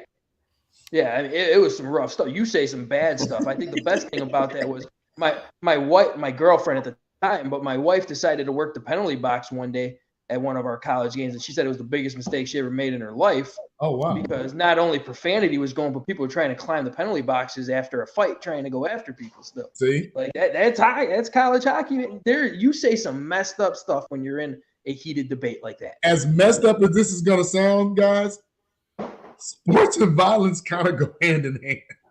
There's a lot of emotion behind it. It really does. And it's not for the weak of heart, nor is it to be justified. Yeah. It just is what it is. Yeah. You know what? And JB, you know what? That's a great way to end this tonight. You know, hey, Frank the Tank, thank you. Frank, thank you. Hey, it's about time, Frank. Hey, man. Invite me on more often, man. Hey, man, we definitely gonna do that. We greatly appreciate you coming on. I had a good time with you, Frank. I had a great time. Sure. I don't understand AB just bailing like that. No, he said he had some internet trouble. Yeah, he said he had some internet problems. Yeah, so his internet kept going out. Well, AB, thanks for having me on too. Yeah. Thanks everybody for having me on. It was fun, man. Come back now, Frank. And I will come on. Yes, sir. Yes, sir. It's great talking to you, Frank. Right. Have a good one, guys. Yes, sir. Hey, JB. It was a great time, brother. Yeah, I'm looking at an empty glass of pina colada. Yeah, I'm a little. Well, look, I'm dry, but it's cool. So let's go ahead. Let's get some shout outs in. Absolutely. So first and foremost, I'm gonna take your thunder real quick. Shout out to Frank. Frank was willing to come on. Frank Marshalls has been one of our P1s. Love that guy. Glad that he was able to come on. Shout out to Bullets. I saw Vern come in. A lot of our regular guys showed up today. Love to see that. Chris, the other Chris, not you, but Chris Lynn. Love to see him coming in. Hey, I want him on here. We're gonna get it. We're gonna get it because a lot more of these guys, and we appreciate you because sometimes we don't always have guests because they have lives too. Right. They have things they need to do. But that doesn't mean we can't chop it up. That doesn't mean we can't have good sports talk, good banter, good debate like we did tonight. Right, exactly. A lot of current events going on, a lot of Bears talk. There's Bears talk every day. Exactly. Every day there's Bears talk. Exactly. You know, right now, we need to get behind these Bulls. We need to make sure that, we're supporting and giving those Bulls the credit. Hopefully, we talked to Kendall Gill a couple of weeks ago. He said he would be coming back. Yeah, especially around playoff time. Craig Hodges said he would be back around playoff time. So we got some fun things coming up for you, Bears and Bulls. No. So again, love our core. Stay tuned. I saw Mom's checking in. She was at my nephew Landon's game. Mom, hopefully Landon did well. Check me back. Shout out to my nephew Landon Whitfield. Love you, man. And that's all I got, Chris. Bring us home. Yeah.